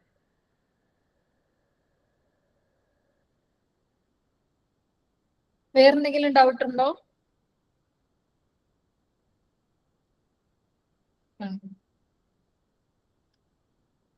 ഓക്കെ. വേറെ ആർക്കെങ്കിലും എന്തെങ്കിലും ചോദിക്കാനോ അല്ലെങ്കിൽ എന്തിനെങ്കിലും പറ്റി ഞാൻ പറയണം അങ്ങനെ ഉണ്ടോ? അല്ലെങ്കിൽ നമുക്ക് കൺക്ലൂഡ് ചെയ്യായിരുന്നു. ഹലോ മാം, ഈ മെയിൻസ് മലയാളത്തിൽ അറ്റംപ്റ്റ് ചെയ്യുന്നവരോട് എന്താ പറയാനുള്ളത്? മെയിൻസ് എന്ന് വെച്ചാല് ഞാൻ ഒരിക്കലും മെയിൻസ് മലയാളത്തിൽ അറ്റൻഡ് ചെയ്യണം എന്ന് പറയില്ല. കാരണം അത് ഇപ്പൊ ഞാൻ എന്താ പറയാ, മലയാളത്തിൽ എടുക്കുന്ന ഒരു തെറ്റാണ് അല്ലെങ്കിൽ അതിനെ കുറച്ച് കാണിക്കുക അങ്ങനെയല്ല. കാരണം ഞാൻ പറഞ്ഞില്ലേ, ഇംഗ്ലീഷ് ഒരു ബുദ്ധിമുട്ടാവില്ല. അതിപ്പോ നിങ്ങൾക്ക് അത് ഡൗട്ട് ഉണ്ടെങ്കിൽ ഇവിടെ സാറിനോട് ചോദിച്ചാൽ മതി, എന്റെ ഒരു ഇംഗ്ലീഷിന്റെ ലെവൽ എത്രയാണ്. ഇപ്പൊ ഞാൻ അതിനൊരു എക്സാമ്പിൾ ആണ്. അതൊരു മാറ്ററേ അല്ല. നമുക്ക് എല്ലാവരുടെ കയ്യിലും ബേസിക് ആയിട്ടുള്ള ഇംഗ്ലീഷ് എല്ലാവരുടെ കയ്യിലും ഉണ്ട്. അത് മതി നമുക്ക് മെയിൻസ് എഴുതാം. പിന്നെ നിങ്ങൾ മലയാളത്തിൽ എടുത്താലൊരു പ്രശ്നം എന്ന് വെച്ചാല്, നമുക്ക് അതിനുള്ള ബുക്കും അവൈലബിലിറ്റി, കണ്ടന്റ് അവൈലബിലിറ്റി ഒരു പ്രശ്നമല്ലേ. നമുക്കാണെങ്കിൽ ഇപ്പോ ഈ എന്താ പറയാ, കീവേഡ്സും കാര്യങ്ങളും ഒക്കെ മലയാളത്തിൽ മാറ്റണം, അതൊക്കെ ഭയങ്കര ബുദ്ധിമുട്ടാണ്. അതിനേക്കാളും നമുക്ക് ഇംഗ്ലീഷ് ഒരു അതല്ലേ കുറച്ചും കൂടെ ഈസി. പിന്നെ ഇപ്പോ ഇന്റർവ്യൂവിന്റെ സമയത്താണെങ്കിൽ ബാക്കിയുള്ളവരെക്കാളും നമ്മൾ കുറച്ചും കൂടെ എഫേർട്ട് ഇട്ടാ പോരെ, അങ്ങനെ നമുക്ക് എടുക്കാൻ പറ്റും. അപ്പൊ മലയാളത്തില് എഴുതുന്നതിനെ പറ്റി എന്താ പറയാ, ആലോചിക്കാതെ ഇരിക്കുന്നതാണ് നല്ലത്. കാരണം ഇപ്പൊ അങ്ങനെ ആരും അങ്ങനെ എടുക്കാറില്ല. പിന്നെ ഞാൻ പറഞ്ഞില്ലേ, ഇതൊരു ബുദ്ധിമുട്ടാണെന്ന രീതിയിൽ ഒരിക്കലും വിചാരിക്കരുത്. നിങ്ങൾക്ക് അത്രയും ഹെൽപ്പ് എല്ലായിടത്തു നിന്നും കിട്ടും. അപ്പൊ അത് ഇംഗ്ലീഷിൽ തന്നെ എടുത്താൽ മതി കേട്ടോ, വേറെ പ്രശ്നമില്ല. അതുകൊണ്ടാ. Okay ma'am, thank you. 3 years കഴിഞ്ഞിട്ടാണ് എക്സാം അറ്റൻഡ് ചെയ്തത്.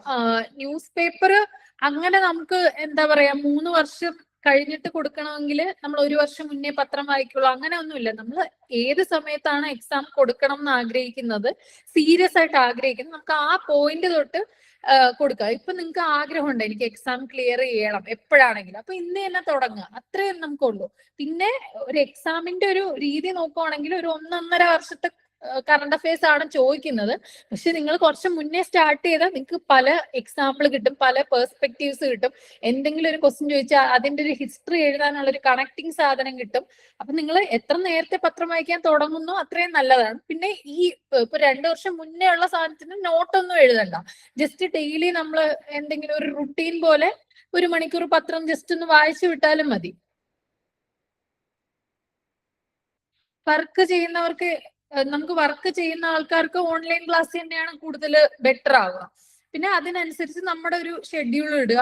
എങ്ങനെയെങ്കിലും ഒരു ഇപ്പോ ബാക്കിയുള്ളവർക്ക് ഒരു 8-10 മണിക്കൂർ കിട്ടുമെങ്കിൽ വർക്ക് ചെയ്യുന്നവർക്ക് ചിലപ്പോൾ ഒരു 6 മണിക്കൂർ 4 മണിക്കൂറേ കിട്ടുള്ളായിരിക്കും. അപ്പൊ അതിന് നമുക്ക് എങ്ങനെ പ്രൊഡക്റ്റീവായിട്ട് ചെയ്യാം. പിന്നെ ശനി ഞായറും ലീവ് ആയിരിക്കും, അപ്പൊ ആ ദിവസങ്ങളിൽ കുറച്ച് എഫേർട്ട് കൂടുതൽ ഇടുക. പിന്നെ അതുപോലെ തന്നെ നമ്മുടെ മെന്ററിനോട് സംസാരിക്കുക, എന്റെ ഒരു ഷെഡ്യൂൾ ഇങ്ങനെയാണ്, അതിനനുസരിച്ചിട്ട് എനിക്ക് കസ്റ്റമൈസ് ചെയ്ത് തരാൻ പറയുക. അപ്പൊ അവർ അതിനനുസരിച്ച് ചെയ്തു തരും. ആ ഒരു രീതിക്ക് പോവാം. നമ്മൾ ഒറ്റയ്ക്ക് വർക്ക് ചെയ്യുന്നവരുടെ പ്രശ്നം എന്ന് വെച്ചാൽ നമ്മൾ ഒറ്റയ്ക്ക് പോയാൽ നമ്മൾ ഒരു വഴി, കോഴ്സ് വേറെ വഴി, അങ്ങനെ പോകാൻ സാധ്യതയുണ്ട്. അപ്പോഴെപ്പോഴും കോണ്ടാക്റ്റിൽ ഇരിക്കുക, അപ്ഡേറ്റ് ചെയ്തുകൊണ്ടിരിക്കുക, ഞാൻ ഇതാണ് ചെയ്യുന്നത്, ഈ ആഴ്ച ഇതാണ് ചെയ്യുന്നത്, അങ്ങനെ. അപ്പൊ അതിൽ നിന്ന് കറക്ഷൻസ് എടുക്കുക, മാറ്റം വരുത്തിക്കൊണ്ടിരിക്കുക, അങ്ങനെ. ഓക്കെ,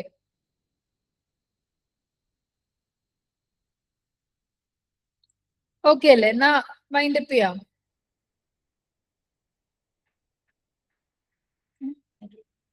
സാറിന് സംസാരിക്കാം. ഒരുപാട് പേര് എങ്ങനെയുണ്ടായിരുന്നു സെഷൻ? മൊത്തത്തില് കുറെ ഇൻസൈറ്റ്ഫുൾ ആയിരുന്നു. ഒരുപാട് കാര്യങ്ങൾ പഠിക്കാൻ പറ്റിയില്ലേ? എല്ലാവരും ഹാപ്പിയാണ്, സന്തോഷത്തില്.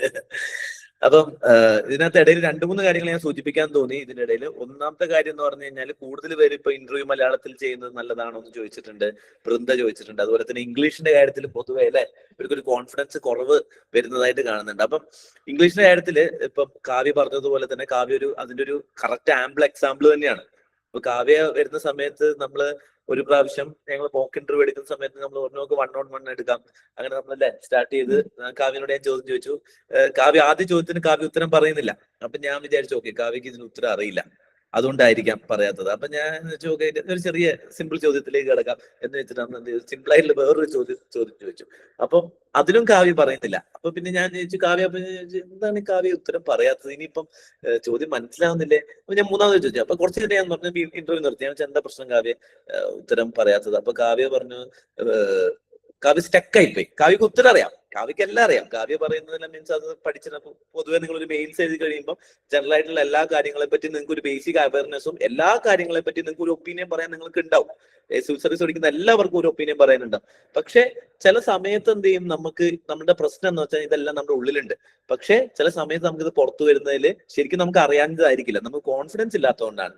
പൊതുവെ നോർത്ത് ഇന്ത്യയിലൊക്കെ കാണുന്ന കുട്ടികളെ നോക്കുകയാണെന്നുണ്ടെങ്കിൽ അവർ ഇംഗ്ലീഷ് കമ്പാരിറ്റീവ്ലി മലയാളികളെക്കാട്ടും കുറച്ചുകൂടി മോശമായിരിക്കും, പക്ഷെ ഭയങ്കര കോൺഫിഡൻസ് ആണ്. അതുകൊണ്ട് കോൺഫിഡൻസ് ഭയങ്കര കൂടുതലായതുകൊണ്ട് എന്ത് ചോദിച്ചാലും അവർ പറയും. നമ്മുടെ പ്രശ്നം എന്താണെന്ന് വെച്ച് കഴിഞ്ഞാൽ നമ്മൾ എന്തെങ്കിലും പറയുന്നതിന് മുമ്പ് ആദ്യം ആലോചിക്കുക, ഇങ്ങനെ പറയുമ്പോൾ ഞാൻ ഇവിടെ ഈസും വാസാണോ ചേർക്കേണ്ടത്, ഈസാണോ അതോ ഇവിടെ ഹാഡ് ചേർത്ത് ഇങ്ങനെ പറയണോ? അപ്പം നമ്മൾ കൂടുതലും ബാക്കിയുള്ളവർ നമ്മുടെ ഇംഗ്ലീഷ് കണ്ട് എന്ത് വിചാരിക്കും എന്നുള്ളതിലാണ് നമ്മൾ കൂടുതൽ എന്ത് ചെയ്യുന്നത്, സ്റ്റക്ക് ആവുന്നത്. അപ്പം ബാക്കിയുള്ളവരെ മുന്നിൽ ഞാൻ നല്ല ഇംഗ്ലീഷുകാരനായിരിക്കണം, ബാക്കിയുള്ളവർ എന്നെ പറ്റി എന്ത് വിചാരിക്കും എന്നാലോചിച്ചിട്ടാണ് നമ്മൾ പലപ്പോഴും ഇത് ചെയ്യാത്തത്. അപ്പൊ ശരിക്കും പറഞ്ഞു കഴിഞ്ഞാൽ ഇതിന്റെ ഒരു ആവശ്യമില്ല, കാരണം ബാക്കിയുള്ളവർ ഒന്നും വിചാരിക്കാൻ പോകുന്നില്ല, ഒന്നാമത്തെ കാര്യം. രണ്ടാമത്തെ കാര്യം, നിങ്ങൾ കാണുന്ന ഇന്റർവ്യൂ ബോർഡിൽ ഒരു ഫാക്കൽറ്റീസും എന്ത് ചെയ്യാൻ പറ്റില്ല. നിങ്ങൾക്ക് ഇപ്പം ഇംഗ്ലീഷ് മോശം പറഞ്ഞിട്ട് അവിടെ പൊട്ടിച്ചിരിക്കുക, അല്ലെങ്കിൽ നിങ്ങൾ എന്ത് ചെയ്യരുത്, നിങ്ങൾ ഹെൽപ്പ് ചെയ്യാൻ വേണ്ടിയിട്ടാണ് എല്ലാവരും കൂടെ നിൽക്കുക. അതേപോലെ തന്നെ ഇന്റർവ്യൂ ബോർഡിലെ ആളുകളും നിങ്ങൾ ഇനിയിപ്പോ സർവീസിൽ കയറിയാൽ പോലും ചിലപ്പോൾ ഒരു പക്ഷെ നിങ്ങൾ അവരിനിയും കണ്ടില്ല എന്ന് വരും.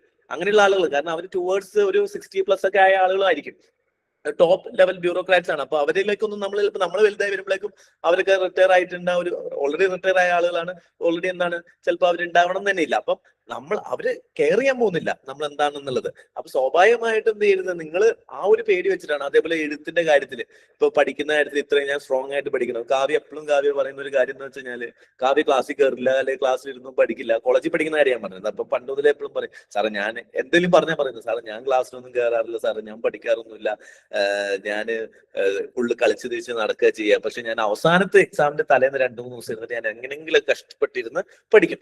ഇങ്ങനെ തന്നെയല്ലേ ആവറേജ് ആയിട്ട് നിങ്ങൾ എല്ലാവരും അല്ലെ? ഒരുപാട് പേര് കോളേജുകളിൽ പാസ്സായിട്ടുണ്ടാവുക. നമ്മൾ എല്ലാ ദിവസവും ഇരുന്ന് പഠിക്കില്ലല്ലോ. നമ്മൾ തലേന്നൊക്കെ ഇരുന്ന് പഠിച്ചിട്ടൊക്കെ ആയിരിക്കും നമ്മൾ എന്ത് ചെയ്തിട്ടുണ്ടാവുക, കയറിയിട്ടുണ്ടാവുക. അപ്പം വളരെ ഹമ്പിളായിട്ട് സാധാരണ അല്ല, നിങ്ങൾ വിചാരിക്കരുത് ഇപ്പൊ കാവ്യ എന്ന് പറയുന്ന ഒരാള് നിങ്ങൾക്ക് അറ്റൈൻ ചെയ്യാത്ത ഒരാളാണെന്നുള്ളതില്ല. കാവ്യ അച്ചീവ് ചെയ്തത് ഭയങ്കര ഗ്രേറ്റ് തിങ് ആണ്. അതും 2ാമത്തെ അറ്റംപ്റ്റിൽ അച്ചീവ് ചെയ്ത് ഗ്രേറ്റ് തിങ് ആണ്. പക്ഷെ ഡസിൻ മീൻ ദാറ്റ് നിങ്ങൾ എന്ത് ചെയ്യരുത്, നിങ്ങൾക്ക് അത് പറ്റില്ല എന്നുള്ളത്. കാവ്യക്ക് അത് പറ്റുമെങ്കിൽ നമ്മൾ എല്ലാവരും പറ്റും. ചിലർ പറയാറുണ്ട് എനിക്കത് പറ്റുമെങ്കിൽ നിങ്ങൾക്ക് എന്തുകൊണ്ട് പറ്റിക്കൂടാ. ഇപ്പൊ ചില ആളുകൾ ഞാൻ അങ്ങനെ പറയുമ്പോൾ ഞാൻ ശ്രദ്ധിക്കാറുണ്ട്. ചില ആളുകൾ ഇപ്പൊ IIT ഫസ്റ്റ് റാങ്ക് ആയിരിക്കും, എന്നിട്ട് പക്ഷെ പറയുമ്പോൾ തള്ളുമ്പോൾ പറയും if I can do it you can also do it എന്ന് പറയും. അതിൽ വലിയ അർത്ഥമില്ല. കാരണം നമുക്കറിയാം അവൻ IIT first rank gold medallist ആണ്, ഐ ക്യാൻ ഡു ഇറ്റ്. നമുക്ക് ഗോൾഡിന്റെ വില നോക്കാനല്ലാതെ ഇത് മെഡൽ എന്താന്ന് പറഞ്ഞ് നമുക്ക് അറിയാത്ത ആളുകളാണ് നമ്മൾ. അപ്പം സ്വാഭാവികമായിട്ടും പക്ഷെ അതുപോലെയല്ല കാവ്യ അത് പറയുന്നത് എന്താന്ന് വെച്ച് കഴിഞ്ഞാൽ കാവ്യയുടെ ലൈഫാണ്. കാവ്യ യഥാർത്ഥത്തിൽ ഇപ്പൊ സാധാരണ ഒരു ആവറേജ് ഒരു മലയാളി കോളേജിൽ പോയി സാധാരണ നാട്ടിൻപുറത്ത്, കാവ്യന്റെ നാട് എന്ന് പറയുന്ന ഒരു നാട്ടിൻപുറമാണ്. ആ നാട്ടിൽ അധികം ആളുകളും ഇല്ലേ ഇംഗ്ലീഷ് സംസാരിക്കുന്ന ആളുകളല്ല. അപ്പം നിങ്ങൾ ഇംഗ്ലീഷ് നല്ലോണം സംസാരിക്കണം എന്നുണ്ടെങ്കിൽ നിങ്ങൾക്ക് 3 രീതിയിലായിരിക്കണം. ഒന്നെങ്കിൽ നിങ്ങളുടെ പാരന്റ്സ് ഇംഗ്ലീഷ് സംസാരിക്കണം, അല്ലെ ചെറുപ്പം മുതലേ നിങ്ങൾ എന്ത് ചെയ്തിട്ടുണ്ടാവും, എന്തെങ്കിലും ഇംഗ്ലീഷ് മീഡിയം സ്കൂളുകൾ വിട്ട് അങ്ങനെ ട്രെയിൻ ചെയ്ത് വന്നവരായിരിക്കണം, അല്ലെങ്കിൽ നിങ്ങൾ കേരളത്തിന് പുറത്ത് താമസിക്കുന്നവരായിരിക്കണം. ഇതൊന്നും അല്ലെങ്കിൽ നിങ്ങൾ ഭയങ്കര പാഷനേറ്റ് ആയിട്ട് ഇംഗ്ലീഷ് മൂവീസ് മാത്രം കണ്ട് അങ്ങനെ കുറെ വന്നവരായിരിക്കണം. ഇതല്ലെങ്കിൽ ഉള്ള എല്ലാ മലയാളികൾക്കും ഇംഗ്ലീഷ് സംസാരിക്കാനുള്ള ബുദ്ധിമുട്ടുണ്ട്. അപ്പൊ നമ്മുടെ മാത്രം പ്രശ്നമല്ല. അപ്പൊ സ്വാഭാവികമായിട്ടും അങ്ങനെ ഒരു ബാക്ക്ഗ്രൗണ്ടിൽ നിന്ന് വന്ന് അതിൽ നിന്ന് കോളേജിൽ എൻട്രൻസ് എക്സാമിനേഷന് മറ്റേ കാവ്യ ഡോക്ടറാണ് കേട്ടോ, ഞാനത് പറഞ്ഞില്ല, ഡോക്ടറാണ് കാവ്യ. ഈ കാവ്യ ഡോക്ടർ ആയിരുന്നു നമ്മൾ വിചാരിക്കുമ്പോൾ നീറ്റിനും അല്ലെങ്കിൽ എക്സാമിന് കുത്തിരുന്ന് പഠിച്ചിട്ട് ഡോക്ടർ ആയതല്ല.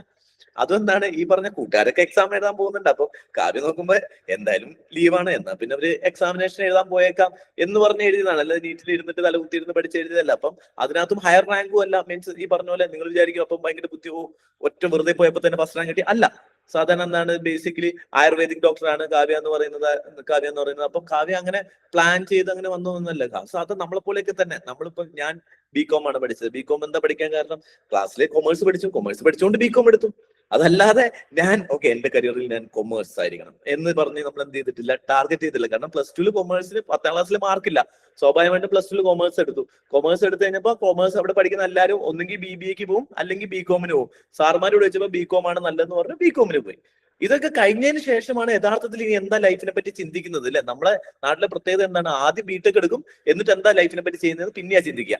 അപ്പം ഇതൊക്കെ ഓട്ടോമാറ്റിക്കലി സംഭവിച്ചു പോയത്. അതുപോലെ തന്നെ ഒരു സാധാരണ നമ്മളെപ്പോലെ തന്നെ സാധാരണമായ ഒരു റൂട്ടിലൂടെ വന്ന് അതില് ഹാർഡ് വർക്ക് ഇട്ട്, അതിൽ വ്യത്യാസം എന്താന്ന് വെച്ച് കഴിഞ്ഞാൽ വൺസ് ഇതൊക്കെ തന്നെ, പക്ഷെ ഒരിക്കൽ കാവ്യ ഡിസൈഡ് ചെയ്ത് പിന്നെ she puttu her 100%. That I can tell you, because ഞാനത് വളരെ ക്ലോസ് ആയിട്ട് കാവ്യന്റെ ഒരു ജേർണി ഒബ്സർവ് ചെയ്ത ആളെന്ന് പറഞ്ഞ സ്ഥിതിക്ക് ഹംബിളായ ബാക്ക്ഗ്രൗണ്ട് ആണ്. ഇംഗ്ലീഷിൽ പ്രശ്നങ്ങൾ ഉണ്ടായിരുന്നു, അതൊക്കെ സത്യം തന്നെയാണ്.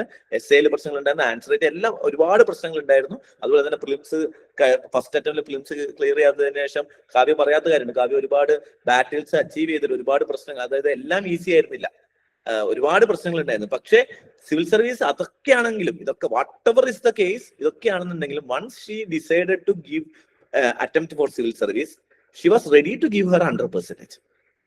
That was the only one thing made all the changes. She was ready to give 100%. She wanted to somehow get into service. She did not know how, but she wanted to get into it. അവിടെ എന്തൊക്കെ കൊടുക്കാൻ പറ്റും. ഇപ്പൊ നമ്മൾ മെന്റർഷിപ്പിൽ എന്തെങ്കിലും ഒരു കാര്യം കാവ്യനോട് change ചെയ്യാൻ പറയുമ്പോൾ 2 തവണ അത് പറയേണ്ട കാര്യമില്ല, 1 തവണ പറഞ്ഞാൽ മതി. കാരണം അടുത്ത തവണ വരുമ്പോൾ അത് ചേഞ്ച് ആയിട്ടുണ്ടാവും. അപ്പൊ 2ാമത്തെ തവണ എന്ത് ചെയ്തു, വീണ്ടും എന്താ കാവ്യ അന്ന് അങ്ങനെ ചേഞ്ച് ചെയ്ത് പറഞ്ഞു, ഇതും കഴിഞ്ഞ പ്രാവശ്യം പറഞ്ഞില്ല, അങ്ങനെ പറയേണ്ട കാര്യമില്ല. അടുത്ത പ്രാവശ്യം പുതിയ കാര്യമായിരിക്കും പറയാനുണ്ടാവുക. അതാണ് പ്രോഗ്രസ് എന്ന് പറയുന്നത്. അല്ലാതെ മിസ്റ്റേക്ക് ചെയ്യാതിരിക്കുകയല്ല. നമ്മൾ എന്ത് ചെയ്യണം, ഒരു പ്രോഗ്രസിൽ നിന്ന് ഒരു സിസ്റ്റത്തിൽ നിന്ന് എന്ത് ചെയ്യുന്നു, അടുത്ത വലിയ മിസ്റ്റേക്കിലേക്ക് ക്രിയേറ്റ് ചെയ്യുന്നതിലേക്ക് പോകുന്നു. അപ്പം ചെറിയ മിസ്റ്റേക്ക് ചെയ്തു, അത് റെക്ടിഫൈ ചെയ്യുന്നു, അടുത്ത മിസ്റ്റേക്ക് ചെയ്യുന്നു, അത് റെക്ടിഫൈ ചെയ്യുന്നു. അങ്ങനെയാണ് ഗ്രോത്ത്, അല്ലാതെ മിസ്റ്റേക്ക് ചെയ്യാത്തതല്ല. അപ്പൊ കാവ്യന്റെ ഒരു ഗുണം എന്തായിരുന്നു എന്ന് വെച്ച് കഴിഞ്ഞാൽ ഈ അമ്പിൾ ബാഗ് എല്ലാമാണ്. But she was ready to give that fight. She was ready to. English സംസാരിക്കാൻ പറ്റില്ല എന്ന് പറഞ്ഞു, നമ്മൾ പ്രാക്ടീസ് ചെയ്യണമെന്നു കാവ്യ പ്രാക്ടീസ് ചെയ്തു.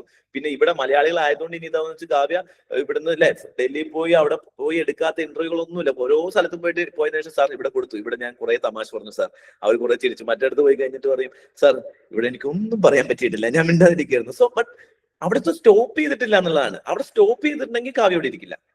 That is the difference. ഇപ്പൊ അവിടെ ഒരാൾ ഒരു സ്ഥലത്ത് പോയപ്പോ, ഡൽഹി തന്നെ അല്ല, ഒരു സ്ഥലത്ത് പോയപ്പോ ഒന്നും മിണ്ടാൻ പറ്റാതെ ഇരുന്ന ഒരു അവസ്ഥ ഉണ്ടായി. ഇവിടുന്ന് ഉള്ള പോലെ തന്നെ അത് കുറെ ട്രെയിനിങ് കഴിഞ്ഞിട്ട് അവിടെ പോയിട്ട് വീണ്ടും മിണ്ടായിരുന്നു. അതിന് തലേ ദിവസം ഒരു സ്ഥലത്ത് പോയിട്ട് ഭയങ്കര എൻജോയ്മെന്റിൽ പോയതായിരുന്നു.